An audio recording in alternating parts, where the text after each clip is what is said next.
Bethpage Ballpark, making our ballpark smoke-free. And join the Long Island Ducks in the team spirit by being responsible about alcohol consumption.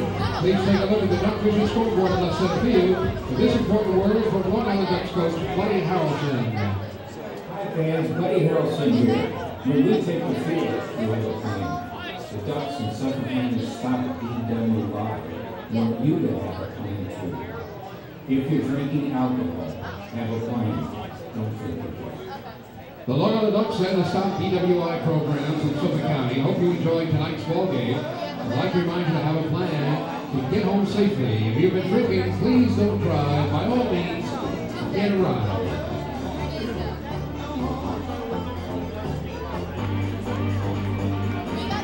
And fans, today's South Park is proud to present the 2014 grounds crew, keeping the field here at Bethpage Ballpark the best in the Atlantic League. Today is South Park, serving Long Island for over 70 years. Test.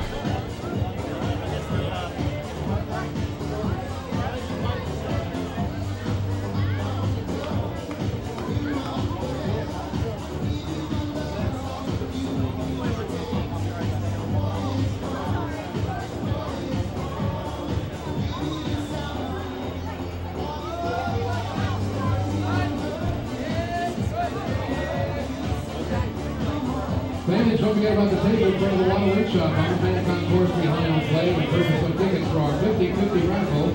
We announce the winner a little bit later on, and you might be present to redeem the prize. We'll do that right after the 7th and 8th. A ticket of $5 for 6 tickets. All the proceeds will go to the Cracker Jack Foundation, a charitable arm of the Long Island Ducks. Once again, that's the table in front of the Water Work Shop, the main concourse behind home plate. Sign up for our 50-50 raffle here this evening, and good luck from the Long Island Ducks and the Cracker Jack Foundation.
Live from Bethpage Ballpark in Central Islip, this is Long Island Ducks baseball here on the home for the Long Island Ducks. And news, traffic, and weather, 103.9 LI News Radio, LI.com, and our YouTube channel as well. Good evening, everyone. David Weiss alongside Michael Pollock. And tonight, Ducks open up a series with the Somerset Patriots in yet another rematch of the 2013 Championship Series.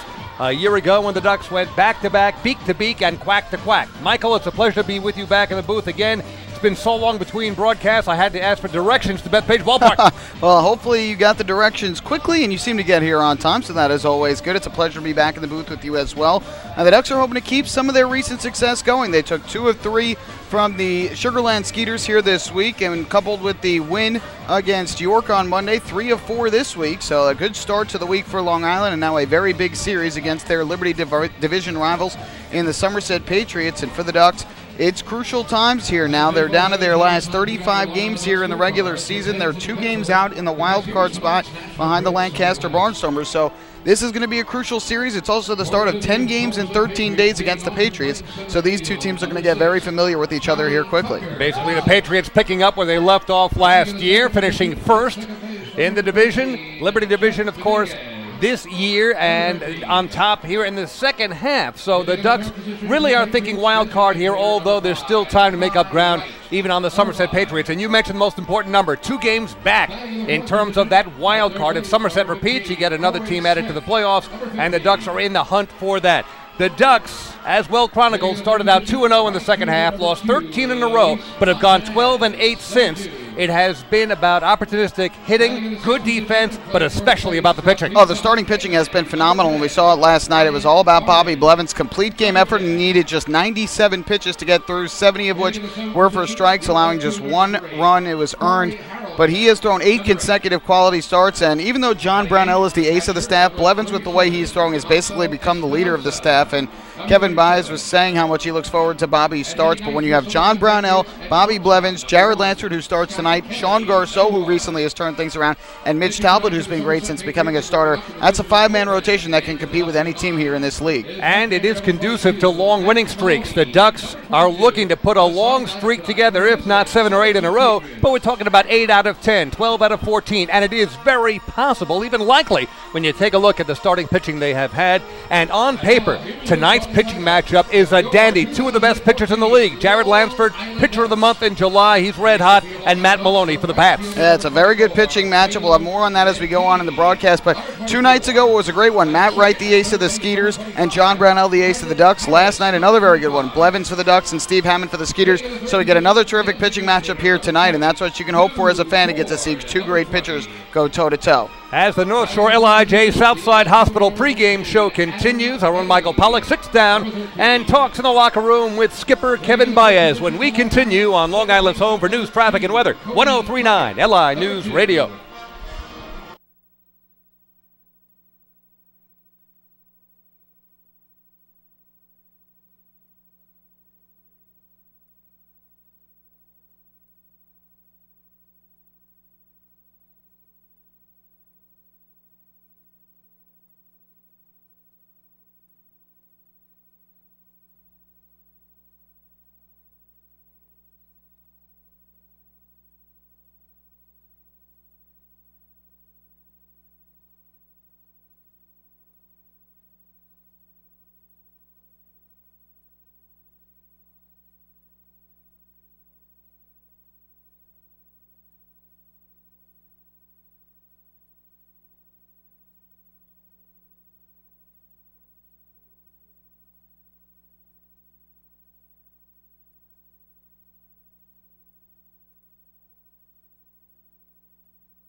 Well, back here at Bethpage Ballpark as we get ready for tonight's game between the Ducks and the Somerset Patriots. First of 3 between these two here at Bethpage Ballpark. Kevin Baez, the manager of the Ducks, had the chance to join me before the game. Got a chance to talk with him about the great 5-1 win last night for the Ducks that featured terrific starting pitching from Bobby Blevins and some timely hitting from the bottom of the Ducks batting order.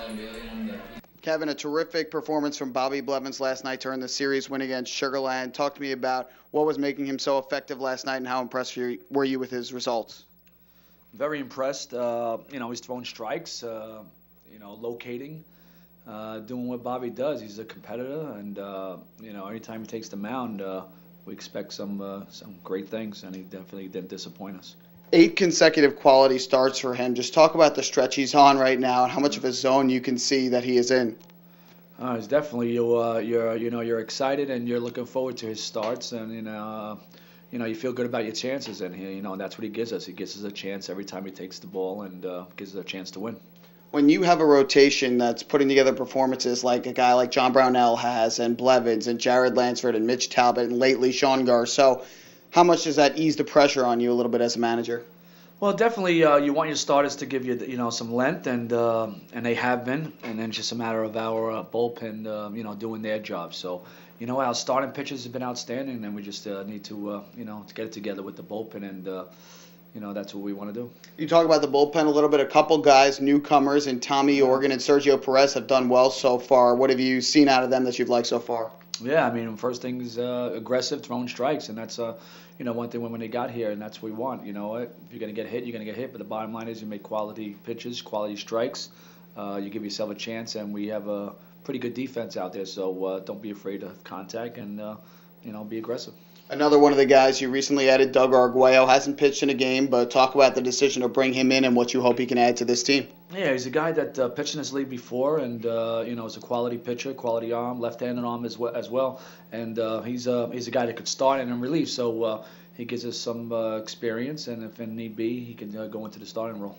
Well, we have to talk about the offense as well from last night, and it was the bottom of the order, the keys. In the 7 spot, Evan Crawford, the 8 spot, Joe Ashbrodine, the 9 spot, Dan Lyons. Just talk about how key they were last night. No, it's huge. Anytime you could get some productivity from your bottom of your lineup is key, and especially from the beginning of the lineup didn't do anything. So, but they've been doing it all year, so it's nice to see, the other guys do well. But they've been doing, holding their own all year as well. So, but it was nice to see us get a W with them doing well. And we have to talk about Evan Crawford, another newcomer, 6 of his first 9 at the plate as a Duck. Just how impressive you've been with what he's done so far. Very impressed. Quality at bats, putting the ball in play and using his legs, and playing a quality outfield. So very impressed so far. You have a guy like Crawford who's gotten off to a hard start, outfielders in Bailey, Lentini, and Ford, and then you have a former big leaguer in Bill Hall. How tough does that make your job as to which 4 of those 5 you could play? Yeah, I mean, it makes it difficult, but the bottom line is, we need production. And right now, I look at the names, but more importantly, I look at who's doing well and who's producing, and those are the guys that are going to play. Big series coming in tonight against Somerset. Started 10 games in 13 against Somerset. Yeah. Talk about how crucial this stretch is going to be against the team you beat in the championship last year. Yeah, we're going to get to know them real good. And, they've been playing well. They've been playing the best of the whole league, so credit to them. But right now we got a chance to do some great things, and it starts today with 10 out of 13 against them. They won the first half in the Liberty Division. They're leading in the second half in the division. What's going to be the key to finding ways to win this series and win that stretch of 10 games? Yeah, one thing that you look at Somerset, they don't beat themselves. They got good pitching, they got good defense, and they got some quality hitting, but they don't beat themselves, and their pitching always allows them to stay in the game. So we got to limit our mistakes and go out there and try to be aggressive, but limit our mistakes. You talk about their good pitching, and they start with Matt Maloney, the lefty, tonight. What's the scouting report against him? What's your guys' approach to the plate? Yeah, I mean, he throws strikes. He doesn't have that many walks. He's an aggressive. He's not a crafty lefty, so he's a guy that you got to get it ready and you got to get a pitch out over the plate and look to zone it up and stay right center. Finally, what's the hope for Jared Lansford tonight, and what are you looking for from him on the mound?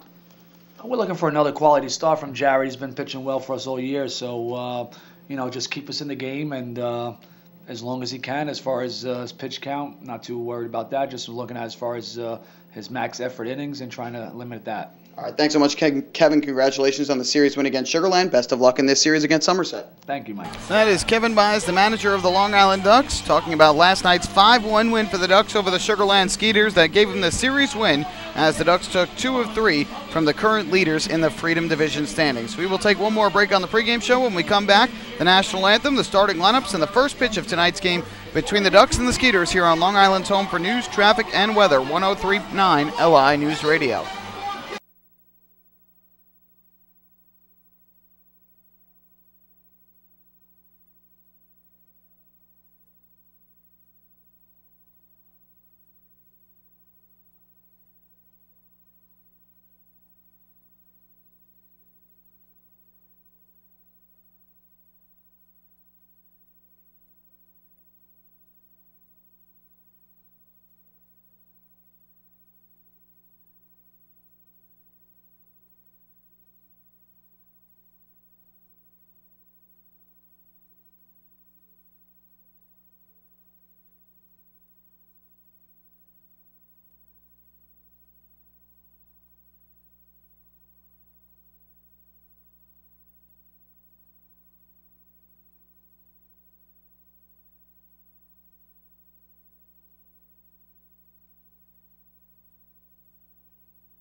baseball fans, here they are to kick off your weekend. Here are your 2014 Long Island Ducks, the defending Atlantic League champions. And here's tonight's Long Island Ducks defensive lineup. In left field, Adam Bailey. The center fielder is Evan Crawford. In right field, Paylon Lentini. At third base, Brendan Harris. Shortstop, Dan Lyons. We're back at Bethpage Ballpark. David Weiss, Michael Pollock. Ducks have taken the field. We will have the national anthem in a matter of moments. Great pitching matchup between the Ducks and Somerset Patriots here tonight. As we mentioned, Jared Lansford on the mound for the Ducks. Record of 4 up and 4 down, 3.25 ERA. Against Matt Maloney for the Somerset Patriots, 8 and 5. An ERA almost identical to that of Lansford's at 3.27. And now the Little Leaguers, the Dream Teamers, are running out onto the field from St. Anthony CYO Baseball, and along with the Levittown Tigers and the Three Village Patriots. Despite the fact Three Village calls their team the Patriots, I'm sure they're rooting for the Ducks. Yeah, I would think so here on Long Island. They're from Long Island, so you got to root for the Ducks if you're from Long Island. Why would you root for anybody else? And we've got the color guard along the third base line, the Mountain Movers Boys and Girls Club, presenting the colors. On what is unbelievably in mid-August, a nippy night. We'll talk more about the weather in a moment, but first, we have the national anthem, Star Spangled Banner, to be delivered by Jess Ingui. With the national anthem. Oh, say, can you see by the dawn's early light what so proudly we hailed at the twilight's last gleaming, whose broad stripes and bright stars through the perilous fight o'er the ramparts we watched were so gallantly streaming, and the rockets' red glare, the bombs bursting in air, gave proof through the night that our flag was still there. Oh, say does that star-spangled banner yet wave o'er the land of the free and the home of the brave? Beautiful rendition of the national anthem, belting it out of the park, Jess Ingui, here at Bethpage Ballpark. As we get set for action, Long Island Ducks, the defending Atlantic League champions, against the team they defeated in the championship series a year ago, the Somerset Patriots. Michael Pollock now takes a look at tonight's starting lineup. Oh, thank you very much, David Weiss. Here is the lineup for those Somerset Patriots, who are managed by Brett Jody, the first half Liberty Division champions and the current leaders in the Liberty Division in the second half. Johnny Tucker will lead things off. He is the center fielder. Jeff Dominguez at second base is batting second. Hitting third, the designated hitter is Ty Wright, and in the cleanup spot is the third baseman, Corey Smith. Batting in the cleanup spot for the fifth spot, for the Somerset Patriots is Luis Montanez. He is the right fielder. Brian Barton is at first base batting sixth. Corey Harrelchek, the left fielder, hits in the seventh spot. Batting eighth and doing the catching is Damaso Espino. And rounding out the order is the shortstop, Scott Kelly. And again, they will all face right-hander Jared Lansford for the Ducks. On the other side for the Long Island Ducks, who are managed by Kevin Baez, just 2 games in back of the Lancaster Barnstormers for the final wild card spot. That could give the Ducks a postseason berth if Somerset were to win the second half in the Liberty Division. Phelan Lentini will lead off. He is the right fielder. Brendan Harris at third base bats second. Hitting third is the designated hitter. That is Lou Ford. And in the cleanup spot is the left fielder, Adam Bailey. Cody Puckett is at second base. He will bat fifth. Brandon Bance does the catching and hits in the sixth spot. Evan Crawford bats seventh, plays center field. Joe Ashbrodine is the first baseman. He will hit eighth. And rounding out the order is the shortstop, Dan Lyons. They will all face the southpaw for the Patriots, Matt Maloney. numbers on Jared Lansford. 4 up and 4 down, 3.25 ERA. Starting his 19th game of the season. 1 complete game to his credit. 110 and 2/3 innings pitched. Has given up 105 hits, 40 earned runs. Has struck out 85, walked 31. Jared Lansford was the pitcher of the month for the Atlantic League for the month of July. A 1.88 ERA in July. He led the league in a number of categories, with second in strikeouts with 35, and the league hit 192 against Lansford in July. Wow. He was unbelievable. He was right on the entire month of July from beginning to the end. And the other big key was he and Bobby Blevins were almost identical in ERA, if not exactly identical, and both had great months. Both of them, though, just weren't able to get the wins that they wanted, and that, of course, featured the long losing streak for the Ducks during the month, and it also featured some tough games after that losing streak in which they pitched well, just either didn't get the run support or lost the lead late. But Jared Lansford was fantastic during that month and certainly deserving of being named the pitcher of the month for July. Age 27, he and his brother Josh, both Long Island Ducks and have been for a few seasons now, and sons of former Major Leaguer Carney Lansford. First pitch is underway and splits the plate and a half for a strike. 0-1. Start time of the ball game is 7:09. 7:09. I think the temperature right now is about, I'd say, 68. That's exactly what I was going to go with. Foul ball. Let's see. The official Southern Transportation Services temperature of tonight's ball game is 70 degrees. Wow, 70. It does not feel like 70. We've got a breeze that is blowing right now toward right field. So dare I say it, there's a wind chill along with that 70. Mid-August, it feels like the middle of September. The count is 0-2 on Johnny Tucker leading off for the Somerset Patriots. Hard slider from Lansford, misses just outside. 1 ball and 2 strikes. Tucker on the season is a .263. Couple of home runs, has driven in 31. You got to keep him off the base path. 17 steals and 21 attempts. 1-2 pitch on the way. Ground ball through the hole left side. So Johnny Tucker, we said you got to keep him off the base paths. He is on with a leadoff single here in the first. And you saw Jared Lansford was upset with himself there ahead in the count 1-2. He had gotten ahead 0-2 through the one pitch that he thought he could get Tucker to chase. He did not chase down and away for ball 1, and then left the pitch out over the plate there, and Tucker grounds it through the left side. So we'll see if the Patriots use the speed of Johnny Tucker to get a run here early on in the ballgame. Or at the very least, he may be dancing off first base trying to distract Jared Lansford. Batting for the left side, switch hitter Jeff Dominguez. And he takes outside corner just wide. 1 ball and no strikes to Dominguez. He's a .303, a homer, 11 RBIs. Also a threat when he gets aboard. He's 10 for 11 in the stolen base department.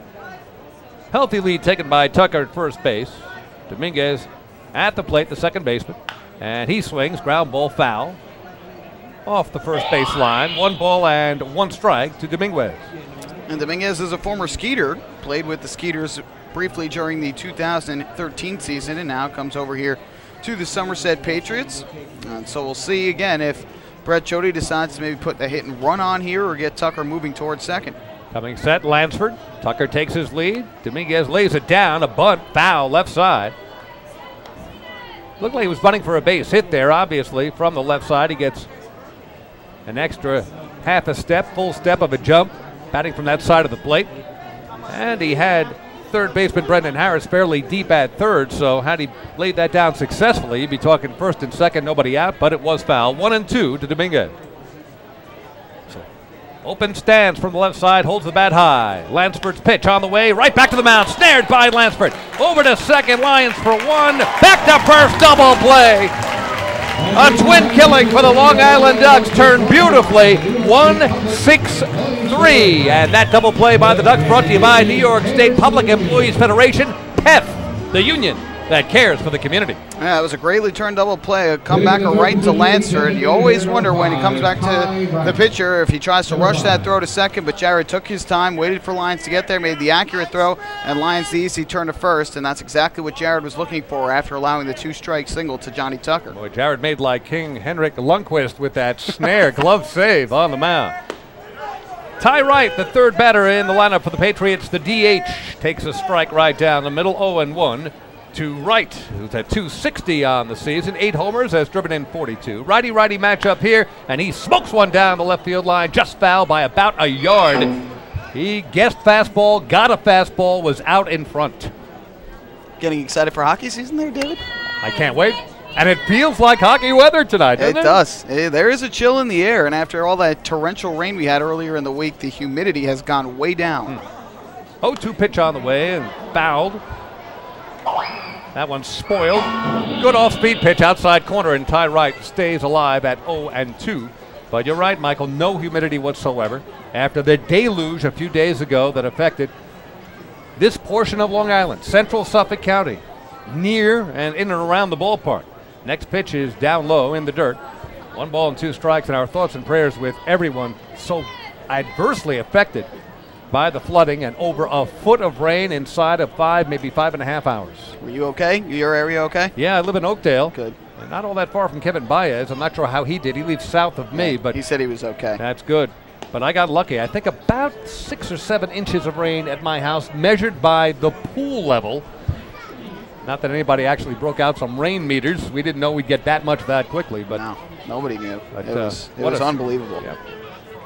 2 balls, 2 strikes with 2 down, nobody on. Ty right at the plate. Lansford's pitch on the way. Curveball call, strike. Yes, it is. It's a swinging strike. In fact, Ty Wright went around. First strikeout for Jared Lansford. In the inning, no runs, a hit, a double play, erasing the base runner, and that meant no one left. At the end of a half inning of play here at Bethpage Ballpark, the score, the Patriots nothing. Ducks coming up on Long Island's home for news, traffic, and weather. 103.9 LI News Radio.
Well, back here at Bethpage Ballpark, we go to the bottom of the first inning. No score between the Patriots and the Ducks. The Ducks and Municipal Credit Union have teamed up this season to present the Walk with a Purpose promotion. Every time a Long Island Ducks player walks, Municipal Credit Union will make a donation to the Quacker Jack Foundation. Municipal Credit Union serving members since 1916.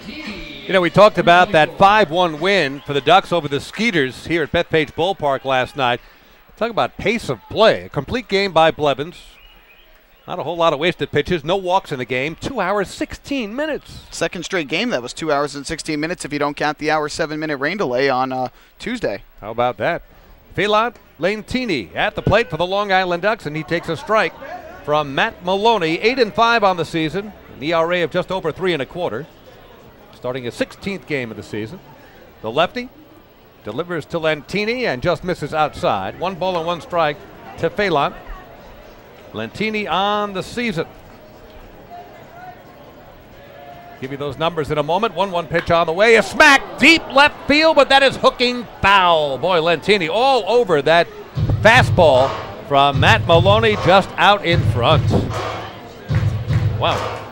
Lantini on the season at 307. 4 homers, 50 RBIs, has scored 73 runs, and the eye-popping number, 41 steals in 41 attempts. Can't do much better than that. And hit down the right field line. Lantini with an awkward swing, kind of a hatchet job on that off-speed outside pitch, and it landed foul by about a couple of yards. Yeah, it looked like he was expecting a fastball there from Maloney. Got a breaking ball, and he was able to hold up and wait on it, and then just kind of hacked at it and was able to slash it down the right field line, and it just missed, staying fair. Lantini batting from the right side against the southpaw. 1-2 pitch is hit on a line drive, a little looper, if you will, to shortstop Scott Kelly, who snares it before it hits the ground. 1 down. How about that Lentini? 41 for 41 in steals. 3 days ago, he turned 37. Yeah. For his age, you wouldn't expect wheels like that. And it's not even so much that he's so fast, but he is so good at timing pitchers and has not been caught stealing once yet this year because he always gets good jumps. And there have been countless times where he gets such a good jump that the catcher doesn't even make a throw down a second because he knows he has no chance. Yeah, it is about the learning curve. He'll pick up the delivery of an opposing pitcher, pick his spots, get a great jump. The smartest base runner in all of the Atlantic League. Brendan Harris at the plate, 0-1 the count. Maloney's next pitch is hit sky high, center field. Johnny Tucker waiting for it to come down. It finally does inside his mitt, 2 down. Harris hit that ball well, but just got under it. And Harris, who saw his hitting streak come to an end yesterday at 8 games with an 0-for-4 performance, frustrated there as he got a good pitch to hit and just got under it. Harris came into the game at 286, 5 homers and 32 RBIs. And here's Lou Ford. Look up and down the offensive leaders in any number of categories. You'll find Lou Ford at or near the top in just about every category. What a season he has had. 332. That is second in the league in hitting. 12 homers, 68 RBIs. As he takes a fastball inside corner for a strike.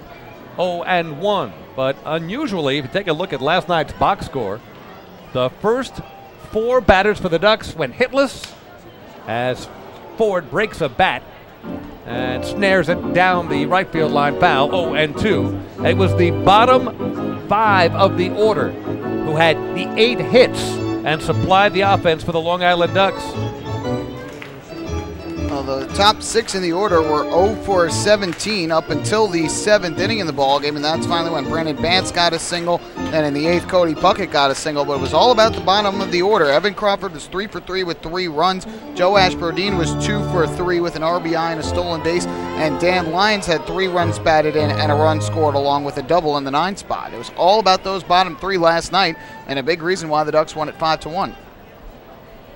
So Ford with a count of 0-2 at the plate. As Maloney throws down into the dirt, Ford not chasing. 1 ball and 2 strikes. Lou Ford entering the season not only as the Ducks veteran, team leader, best hitter, also their hitting coach. In his first season in that capacity. 1-2 pitch on the way. Little number foul left side. Just wide of the Somerset dugout, and the count remains 1 ball and 2 strikes. Adam Bailey, left fielder for the Ducks, waiting on deck. One thing with Ford was he got off to such a good start that now still playing well but kind of coming back to earth a little bit, and that is because he has played in every single one of the games that the Ducks have played this year, and so you have to think a little of fatigue sets in at some point. Ford with a one-hand swing, deep left field, going back and making a running catch against the wall is Corey Harelchek. Nice running grab by Harelchek. Lou Ford, just a one-hander, and nearly hit it out. So a long fly, but retired is Ford, and so are the Ducks. In the inning, 3 up and 3 down for the Ducks. Nothing across. We go to the top of the second here at Bethpage Ballpark, and we're scoreless. Patriots nothing, Ducks nothing on Long Island's home for news, traffic, and weather. 103.9 LI News Radio.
girls you saw right there during the duck dash that you saw trophy from Yo. Well, we head to the top of the second inning. No score between the Ducks and the Patriots. Time for the Ducks Health Report, which is brought to you by Island Shore Physical Therapy, the official therapists of the Long Island Ducks. 2 pitchers currently out for the Ducks, one on the disabled list, one on the inactive list. John Malone, a righty reliever, is currently out on the disabled list with an arm injury. The Ducks made a roster move to reinstate Rob Whitenack to the active list, another righty reliever, earlier this week. Brett Lauren is out about a week with a groin injury. He is on the inactive list, and earlier this week the Ducks signed an activated lefty relief pitcher, Doug Arguello. Somerset Patriots send numbers 4, 5, and 6 in the order against Jared Lansford here. Top of the second inning, scoreless. Ducks, Somerset Patriots on this very comfortable night here in mid-August. And Corey Smith, first pitch swinging, sends it sky high directly over our heads to the club section and off the rebound. It's taken by a youngster with a mitt perfectly on the concourse between the first and second sections. Nicely done. Corey Smith on the season at .297, 11 homers, 63 RBIs, and he smokes one down the right field line, and that is into the corner for a base hit. Extra bases as Smith cruises into second base. First hit of the, or second hit of the game for the Somerset Patriots, and it's a stand-up double for Smith leading off the second. 27th double of the year for Smith as he got a good pitch hit out over the plate from Lansford and drove it the opposite way. It shows you the good piece of hitting from Smith, and he does a great job being able to hit the ball to all fields. And when you throw it up over the plate to a guy like Smith, he usually is going to be able to put a good swing on it. Luis Montanez, the right fielder for the Patriots, batting from the right side as Smith is in scoring position here early on. No score yet, top of the second. Ducks winners of 3 of their last 4. And as we've mentioned, just 2 games out of the potential wild card spot should the Somerset Patriots repeat and a wild card be needed. Fastball from Lansford inside, quarter for a strike against Montanez, who's at .276, a dozen homers, has driven in 57, has scored 51. Stands up on the plate, slightly open stance from the right side. 0-1 pitch on the way is fisted in the air, center field. Center fielder Evan Crawford hardly has to move, makes the catch. Feigning a tag is Corey Smith, who retreats, 1 down. We also do want to pass along our condolences here in the second inning to the pitching coach of the Long Island Ducks, Steve Foucault. His mother passed away at the age of 87, naturally, and very sad news given to us this morning on the passing of the mother of Steve Foucault. So he is currently away from the team, and hope that he is doing all right, as well as the rest of the Foucault family. He is certainly missed here tonight, but on behalf of the entire extended Long Island Ducks family, Michael and myself, we wish Steve and his family all the best. He's in our thoughts and prayers. Brian Barden, first baseman for the Somerset Patriots. 1 down, runner on second. Barden swings and misses. Rising fastball from Jared Lansford. Barden at .235, 5 homers, 19 RBIs. Got the breadstick chant going here early on. You could hear Bob Atone drooling as he does that, making a mess in the PA box. It's 0-1 to Barden. Next pitch, a little broken bat grounder over to first baseman Joash Brodeen, over to Lansford covering for the second out. That one right out of the textbook, done the way it's supposed to be done. Brodeen took it, led Lansford nicely to the bag, and Barden is retired. Crossing over to third on the play is Corey Smith, but now there are 2 down. And Jared got a little bit of a break over there to first base. The ball was hit almost towards where the second baseman would be, but the first baseman, Brodeen, was playing so far off the bag with the righty swinger at the plate, a little bit of a shift on, that he realized Brodeen was the one going after it, so he probably should get over to first base and cover. And fortunately, Jared was able to get over there in time for the out. So a runner at third with 2 away for Corey Harelchek. Harelchek at .227 on the season. 3 homers, 19 RBIs.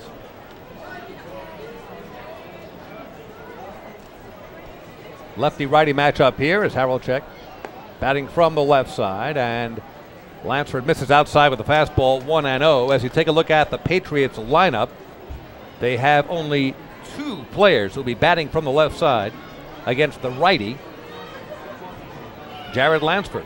Switch hitting Jeff Dominguez. And Corey Harelchek is at the plate now. And Lansford paints the black on the outside corner, gets a strike, 1-1. 2 down, runner on third. That's Corey Smith, who led off this frame with a double down the right field line. Pitch from Lansard. Fastball just missing. It's 2-1 to Harolchuk. Harolchuk has also gotten in 7 games, 2 out of the bullpen this year. He's allowed just 1 run on 8 hits over 6 in the 3rd innings, a walk and 4 strikeouts. So not a bad job for him as he doubles as both a position player and a pitcher. Multi-talented. 2-1 pitch on the way is a little liner and jumping Joash Brodin and making the grab at first base. Not hit hard, and Brodin probably did not have to jump, but made it look good nonetheless. So on the line drive to first, the side is retired. Somerset with the leadoff double, but Corey Smith is stranded at third. No runs a hit, a man left. We finished an inning and a half at Bethpage Ballpark. We remain scoreless. Somerset nothing, the Ducks nothing. Here on Long Island's home for news, traffic, and weather. 103.9 LI News Radio.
Well, fans, every double play that the Ducks turn this season is presented by the New York State Public Employees Federation, PEF, the problem-solving union providing health care services, mental health services, and services to the developmentally disabled.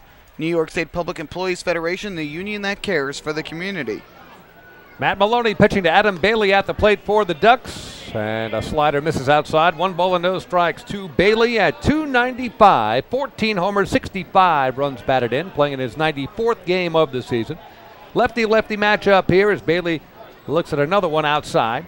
And it's 2 balls and no strikes. Adam Bailey, Cody Puckett, and Brandon Bantz for the Ducks against Matt Maloney in a scoreless duel thus far. Somerset and the Ducks. It's early as Maloney misses upstairs, and it's 3 balls and no strikes.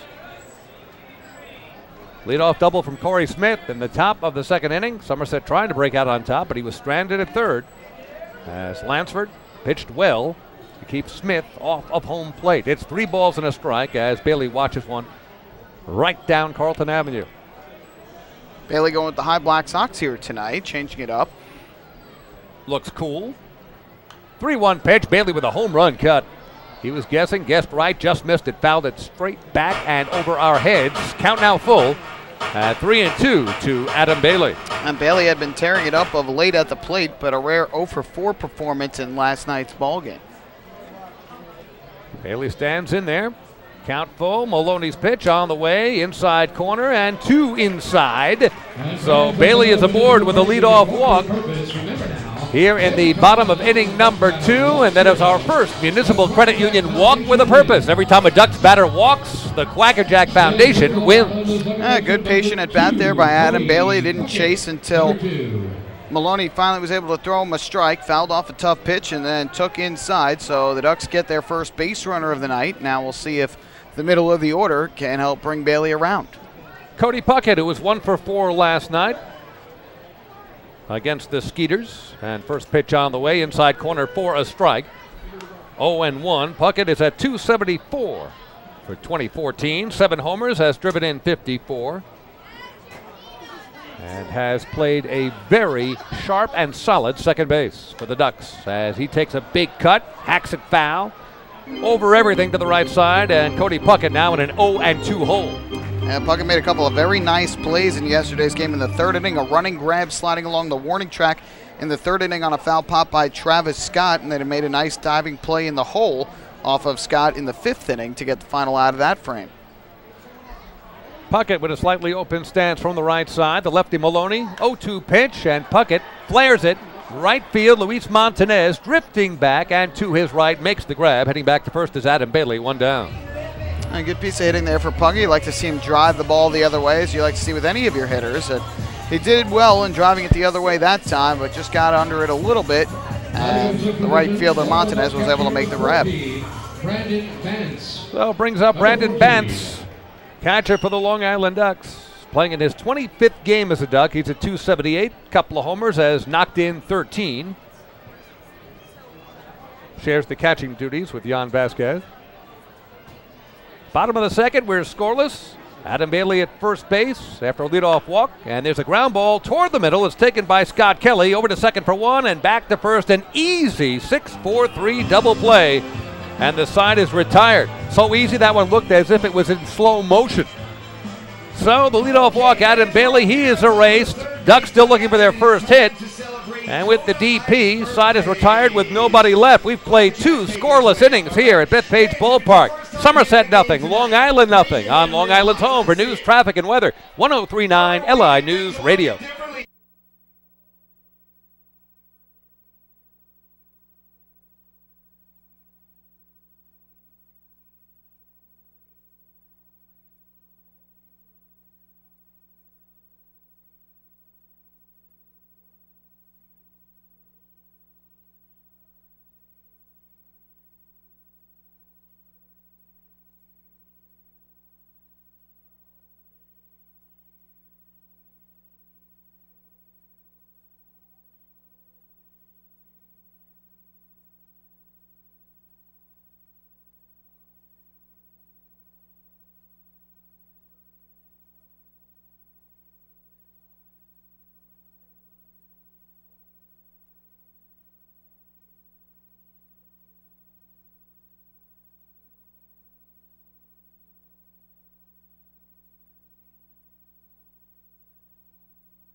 Well, we go to the third inning here at Bethpage Ballpark. Fans discover the difference at Huntington Honda and find Long Island's all-star lineup of over 1,200 new Hondas. Huntington Honda steps up to the plate to treat every customer with no pressure, respect, and Grand Slam service after the sale. Discover the difference in a winning buying experience at HuntingtonHondaCars.com and then visit Huntington Honda on Jericho Turnpike just east of Route 110. For the Somerset Patriots against the Long Island Ducks. And their pitcher, Jared Lansford. It'll be the 8th man of the order, Damaso Espino, followed by Scott Kelly, then back to the top of the order, and Johnny Tucker here in the top of inning number 3 of a scoreless game, and with 2 of the best pitchers in the Atlantic League, scoreless is what we expected. Espino at the plate, crouches from the right side, and the righty Lansford, strike on the outside corner. 0-1, Espino at .229, a homer and 14 RBIs. With that pace of play initiative, you don't see players stepping out of the box hardly at all now. And there's a one hopper to first baseman Joash Brodeen, who takes it himself at the bag, 1 up and 1 down. That pace of play initiative, every manager in the Atlantic League and so many others say it has had an immediate impact. Yeah, the game seemed to be going well. I haven't really noticed much of a difference in terms of, players having to do anything different or any players adversely affected by it. I think the biggest pace of play initiative that people had an issue with, that players or management had issues with, was the substitution for catchers when they reached base. That was something that was talked about. They were going to put in a pinch runner for a catcher if he reached base. And there's a strike on the outside corner to Scott Kelly, 9th man of the order, the shortstop, 0-1. And they decided to hold off on instituting that one until at least August 19th, when the executive committee will meet about it. 0-1 pitch to Kelly, and that one is driven. Line drive center field. Coming up is Evan Crawford. Just a few steps, makes the grab, 2 down.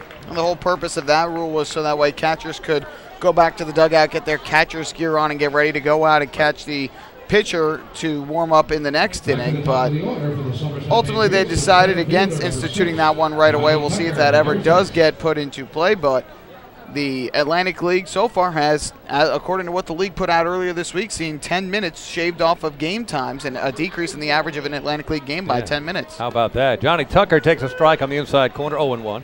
Combine that with something that began, I think, last year, maybe the year before, with the wider strike zone, the official strike zone being called by the umpires behind home plate. And that forces players to either swing more frequently, take fewer pitches, and that has certainly helped. 1 ball and 1 strike to Johnny Tucker. I tell you, with the improved pace of play, which I can already see just being here tonight, certainly cuts down on the meandering stories I like to tell and the nutty observations and the stupid jokes. All of that going out the window because of this pace of play. Are you okay with that, or is that seems like it's upsetting you a little bit? It is, but I can't get anything out of here. You can tell me your stories after the game. I always have an open ear. 1-2 to Johnny Tucker as he swings, lifts it in the air. I got a story for you, but another time, as this inning is already over. Pop fly taken by Cody Puckett, who backpedals to the outfield, and the side retired. 1, 2, 3. This game is zipping right along. 2.5 innings, scoreless. Somerset and the Ducks. We go to the bottom of the third here on Long Island's home for news, traffic, and weather. 103.9 LI News Radio.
Largest Benjamin Moore retailer.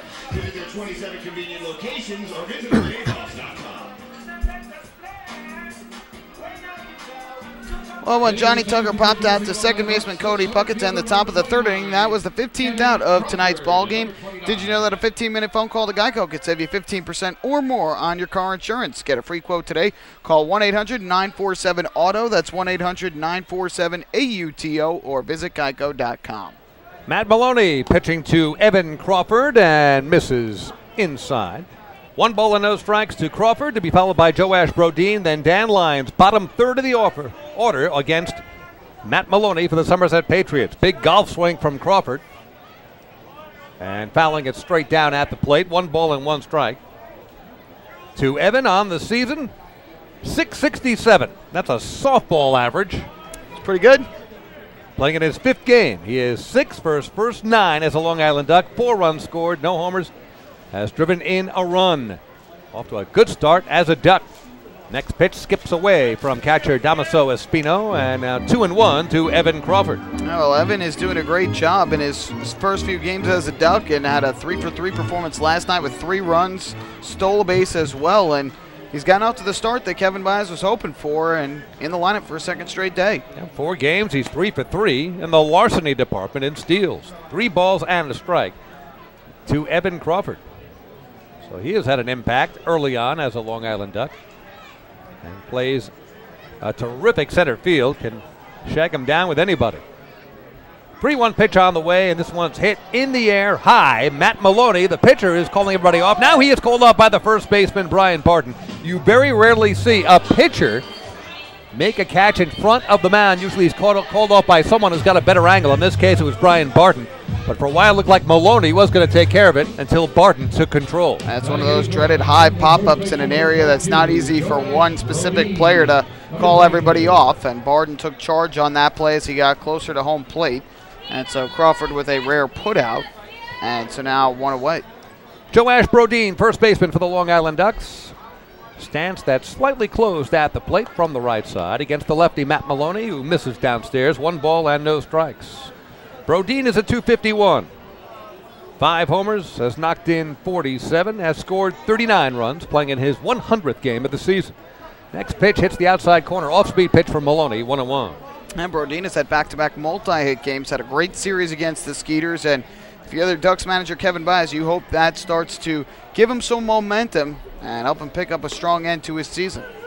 Next pitch hits the corner, 1 ball and 2 strikes to Brodeen.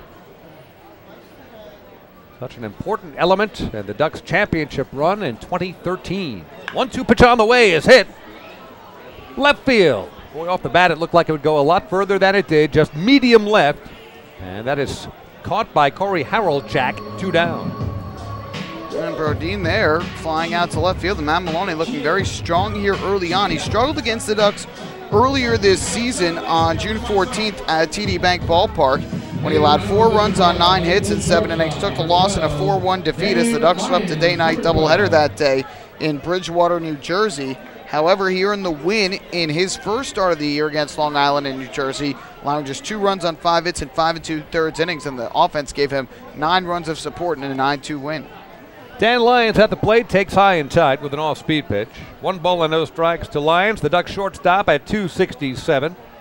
3 homers this year, 32 RBIs, has scored 38 runs, and he is 11 for 11 in the stolen base department. Yes, the Ducks do lead the league in steals, and yes, they lead the league in stolen base percentage. When you throw a Duck runner out, why don't you declare a holiday? Yeah, the Ducks are doing a terrific job in the stolen base department all year long, and that's been a big factor to their recent wins of late as they have gotten a lot of runners into scoring position, runners moving bases with their speed. 1-1 pitch to Lyons on the way downstairs.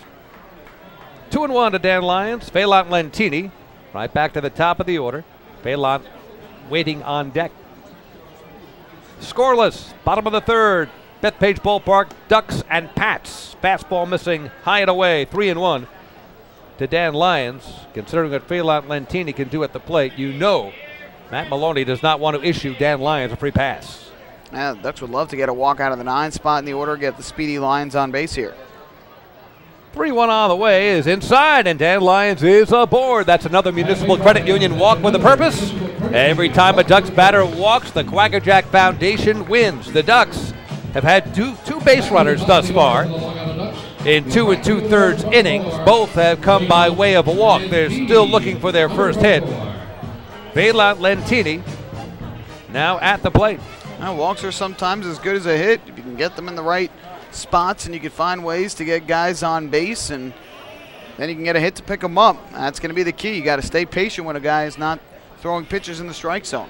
Lentini lined out to short his first time up. First pitch, overhand curveball drops in to the inside corner.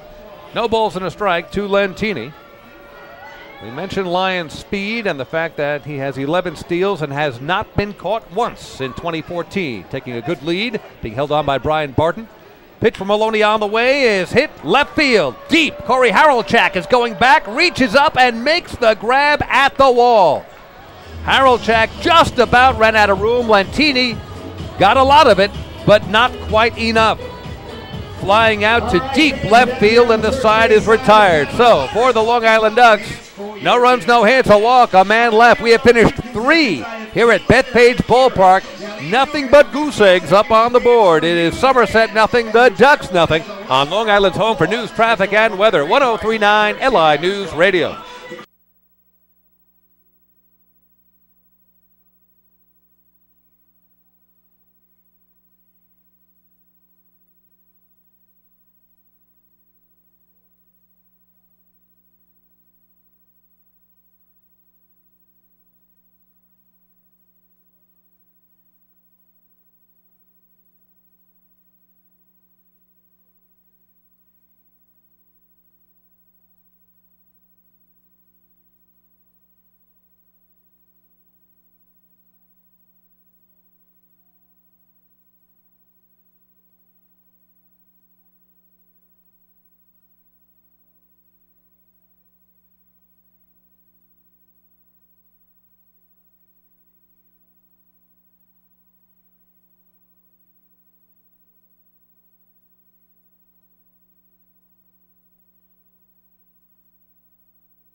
Well, we go back here at Bethpage Ballpark. We'll head to the 4th inning. No score between the Ducks and the Patriots. It's time for tonight's 4th inning trivia, where we test your knowledge of the Long Island Ducks, the Atlantic League, and baseball as a whole. Well, tonight's question, we're going to give it to you a little bit early. I was thinking about it for tomorrow. I'm going to give it to you tonight. The Ducks tomorrow in the second game of the series are going to face David Harden, a right-handed pitcher for the Somerset Patriots. They have not faced him this year. The question, when was the last time, which game was the last time in which they faced the right-hander David Harden of the Patriots? Good question. Very good question. All right. We'll let you think about it. We'll give you the answer in the 4th. All right, we'll chew on that as we hand the play-by-play reins over to Michael Pollack for the next 4. Well, thank you very much, David Weiss. Jeff Dominguez leading off for the Patriots here in inning number 4. No score from either side. The Patriots have 2 hits, a single by Tucker, a double by Smith. The Ducks have 2 walks, one by Bailey, one by Lyons. 0-1, and Dominguez takes a fastball strike on the inside corner. The count quickly 0-2 on Dominguez, who went into a 1-6-3 double play against Jared Lansford back in the opening inning. Now the 0-2 on the way. And Lansford deals a fastball that missed off the outside edge. Count goes to 1-2 on Dominguez. Again, we mentioned earlier, last season was with the Sugarland Skeeters and now finds his way over to the Somerset Patriots.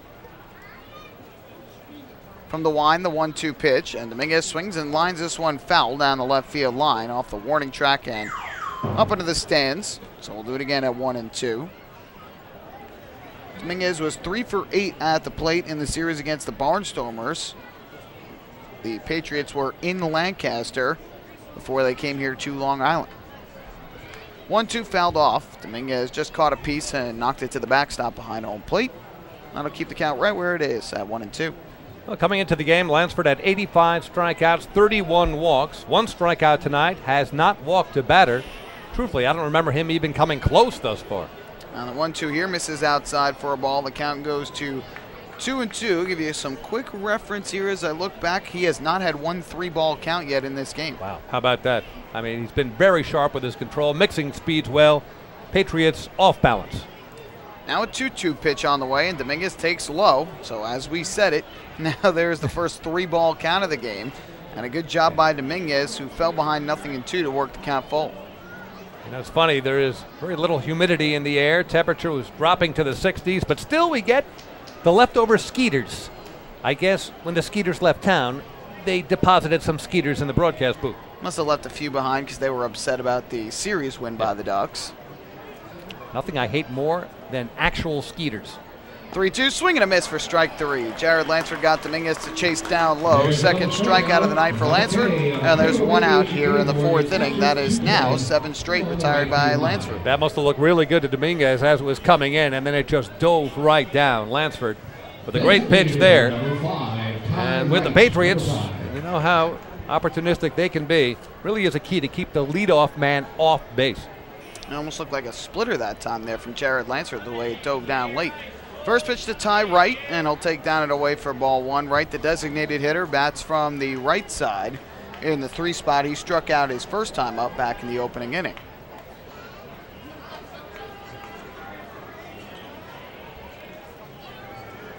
The 1-0 pitch on the way, and Wright takes down and in again, and the count goes to 2-0. The shortstop, Dan Lyons, shaded a bit closer over to third base here, and the second baseman, Cody Puckett, slightly more towards the middle with the righty hitter at the plate.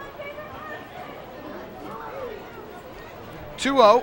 Fastball misses down and away, so after not having a 3-ball count through the first 3 innings, back-to-back 3-ball counts here in the 4th for Lansford. Still looking to deal a strike this time to Ty Wright. And now the 3-0. Is a fastball that misses inside, so a 4-pitch walk from Jared Lansford to the 3-hitter. That's the first walk of the game allowed by the Ducks right-hander. 1 on, 1 out for Corey Smith. No doubt that Lansford was not being careful to Ty Wright. He just missed with each one of those pitches, so you would think his control is still intact there, but baseball, as with so many other professional endeavors, a game of inches. Oh, and in a tie game with nobody on base, definitely don't want to give a free pass to anybody. So now Corey Smith, who doubled his first time up, will step to the plate from the right side. Big open stance on the right side. And the first pitch misses down and in for ball 1. And all of a sudden, Lansford has had trouble finding the strike zone. Lansford will work out of the stretch now with the runner at first. And his 1-0 is popped up a mile high in the air to shallow center. Long run in for Evan Crawford. Still coming on. And in shallow right center, he'll make the catch. Wright goes back to first. And Smith retired for the second out. And with Crawford's speed, there was no problem in getting to it. Looked like got a late jump. May not have picked it up off the bat immediately, but plenty of time to come in and get it. Corey Smith, expecting fastball, took a good swing, just got under it a bit.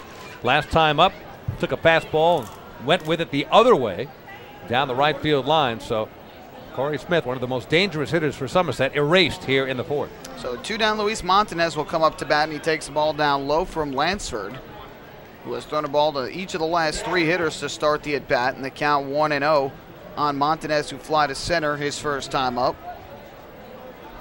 Coming off a 1-for-9 performance in Lancaster against the Barnstormers. 1-0 pitch, and he swings and misses, chasing a pitch diving down and away to even up the count at 1-1. Well, Lansford's got great movement on all pitches tonight. It's been the key for Lansford. It's why he's had so much success this year. Again, just a 3.26 ERA entering tonight. The 1-1.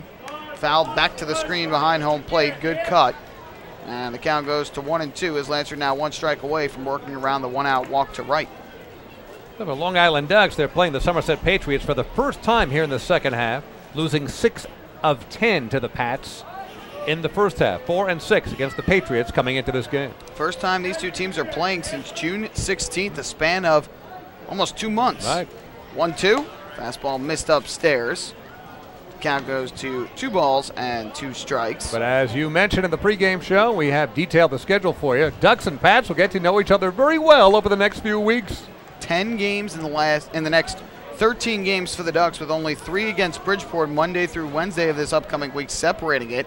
There's only 1 off day in there, so over the next 2 weeks exactly, these 2 teams will play each other 10 times. And they will probably get on each other's nerves, as it happens with close contact. 2-2 is a pop-up in the air to left center field. Going out is Lyons, coming in is Bailey. Bailey on the run. He makes the catch backhanded in shallow left for the final out of the inning. Nice running grab by Bailey, and that retires the side. No runs, no hits, a walk and a runner left on base.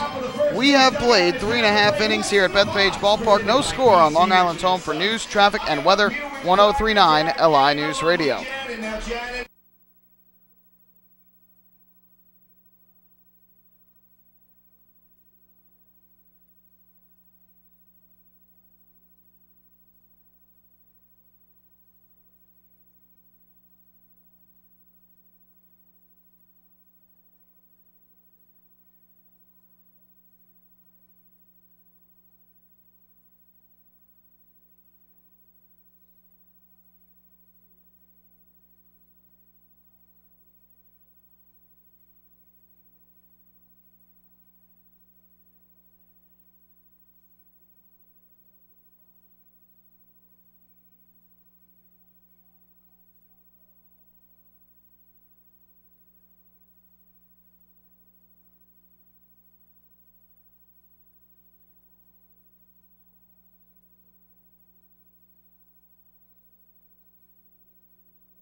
Back at Bethpage Ballpark, David Weiss alongside Michael Pollock. Scoreless duel. Somerset Patriots, Long Island Ducks. We go to the bottom of inning number 4. And it is time, of course, David, for the answer to our 4th inning trivia, where we test your knowledge of the Long Island Ducks, the Atlantic League, and baseball as a whole.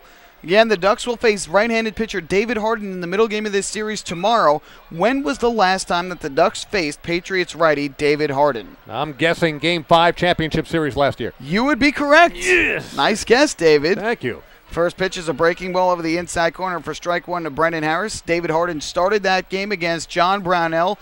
Brownell, of course, went into the 9th inning in that game, got the win, his 3rd in 3 starts in the playoffs. As Harris grounds one third base side, nice backhanded stop by Corey Smith. The throw to first, dug out at first by Brian Barton. Splendid play on both ends for the Patriots, and that is out number 1 in the 4th inning.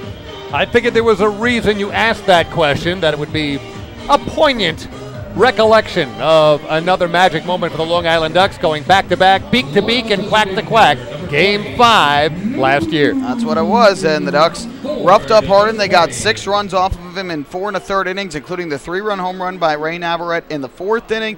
The Ducks took a 6-1 lead. They managed to hang on for a 6-4 win for their second straight championship, and tomorrow will be their first rematch with the righty Hardin. Lou Ford comes to the plate with the bases empty and 1 out, and the first pitch is taken on the outside corner for strike 1. And just to reiterate, what an incredible play that was by Corey Smith at third base. Just a major league highlight play all the way around. The way he snared it, threw it, and of course, the short hop at first. Well, Ford will pick up Harris as he gives the Ducks their first hit of the night, a hard ground ball single past the try of second baseman Jeff Dominguez and into center field. So, Lou Ford has a single. He is now 1 for 2 in the game, and 1 on with 1 out in the 4th for Adam Bailey. I'd say fairly appropriate that if you're going to pick one player on the roster to break through with the first hit for the Ducks, it might be the hitting machine named Lou Ford. So Ford will bring his good speed to first base. Over there coaching at first is tomorrow night's starting pitcher opposing David Hardin, and that is Sean Garceau, who has pitched well each of his last 2 starts. Here's Adam Bailey from the left side, first pitch, and he'll take a fastball down low for ball 1. Bailey drew a walk his first time up back in the 2nd inning and then was forced out at second on a 6-4 3-double play hit into by Brandon Bance. Boy, taking a look at the steals, Lou Ford is 7 for 7. There are 10 Long Island Ducks, count them 10, with at least 1 steal, who haven't been caught. The 1-0 misses down and away for ball 2, and the Ducks just have done a great job in the stolen base department all year. They've picked their spots. They've been successful at it, and lately they've started to increase that total. 14 stolen bases for the Ducks over their last 6 games, including 6 on Saturday against York. As Bailey grounds one weekly here to the right side, first baseman Barden fields. He's going to race Bailey to the bag, and he just gets there to tag Bailey in time. Bailey tried to speed up and run past him, but Barden made the tag. Crossing over to second base is Lou Ford.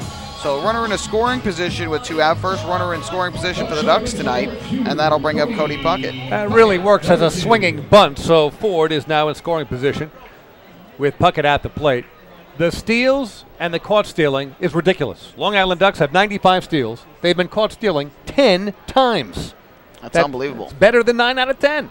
That's an incredible job by the Ducks this season. They have picked their spots and they've run well.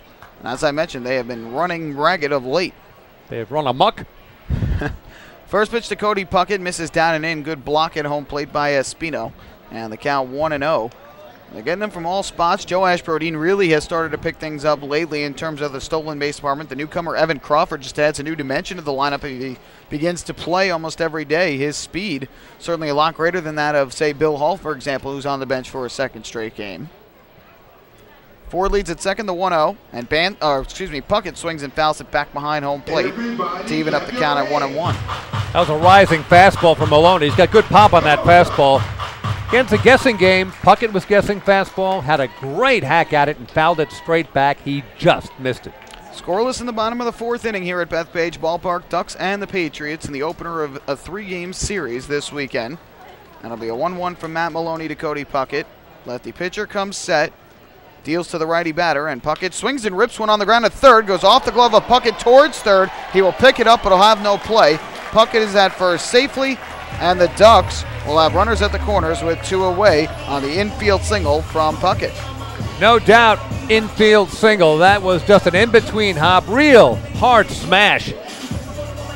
Puckett smashing it to Corey Smith, who made that fantastic play leading off the 4th inning against Brendan Harris, but this one just couldn't come up with it. Kept it in front of him, though, and saved a run by doing that.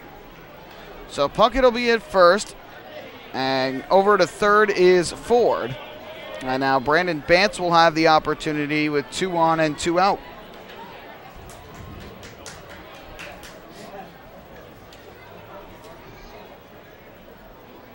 First pitch to Bance, fastball cut on and missed, and he lost the handle on the bat, went over the head of the catcher Espino, and fortunately did not hit him. Bance made sure and then patted Espino on the back. And the count 0-1 on Bance, who first pitch swinging in the 2nd, grounded into a 6-4 3-double play. That was unusual. Usually when you lose the handle on the bat, it goes flying away from you and down the first or third base line, depending on whether you're a right-handed or left-handed hitter. In this case, it ended up behind him. 0-1 the count. Only looks to first, deals to the plate, and Bance grounds it towards the middle. Diving stop by the second baseman Dominguez. The flip to short is in time for the out. A terrific play by Jeff Dominguez to save a run and keep the Ducks off the scoreboard. Two fantastic highlight plays in this inning, keeping the Ducks scoreless. So, no runs, 2 hits, and 2 left on for the Ducks. We have played 4 complete at Bethpage Ballpark. No score on Long Island's home for news, traffic, and weather. 1039 LI News Radio.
Fans, when stopping by Bethpage Ballpark, don't forget to stop in at the Waddle Inn Shop on your next visit to the Duck Pond, where exclusive, hard-to-find Ducks memorabilia is now on sale. Proceeds benefit the Quackerjack Foundation, the charitable arm of the Long Island Ducks. And not only hard-to-find Ducks memorabilia, but one thing that every Long Islander should have. Whether or not you come to the ballpark, you should always have this in your pocket or around your neck.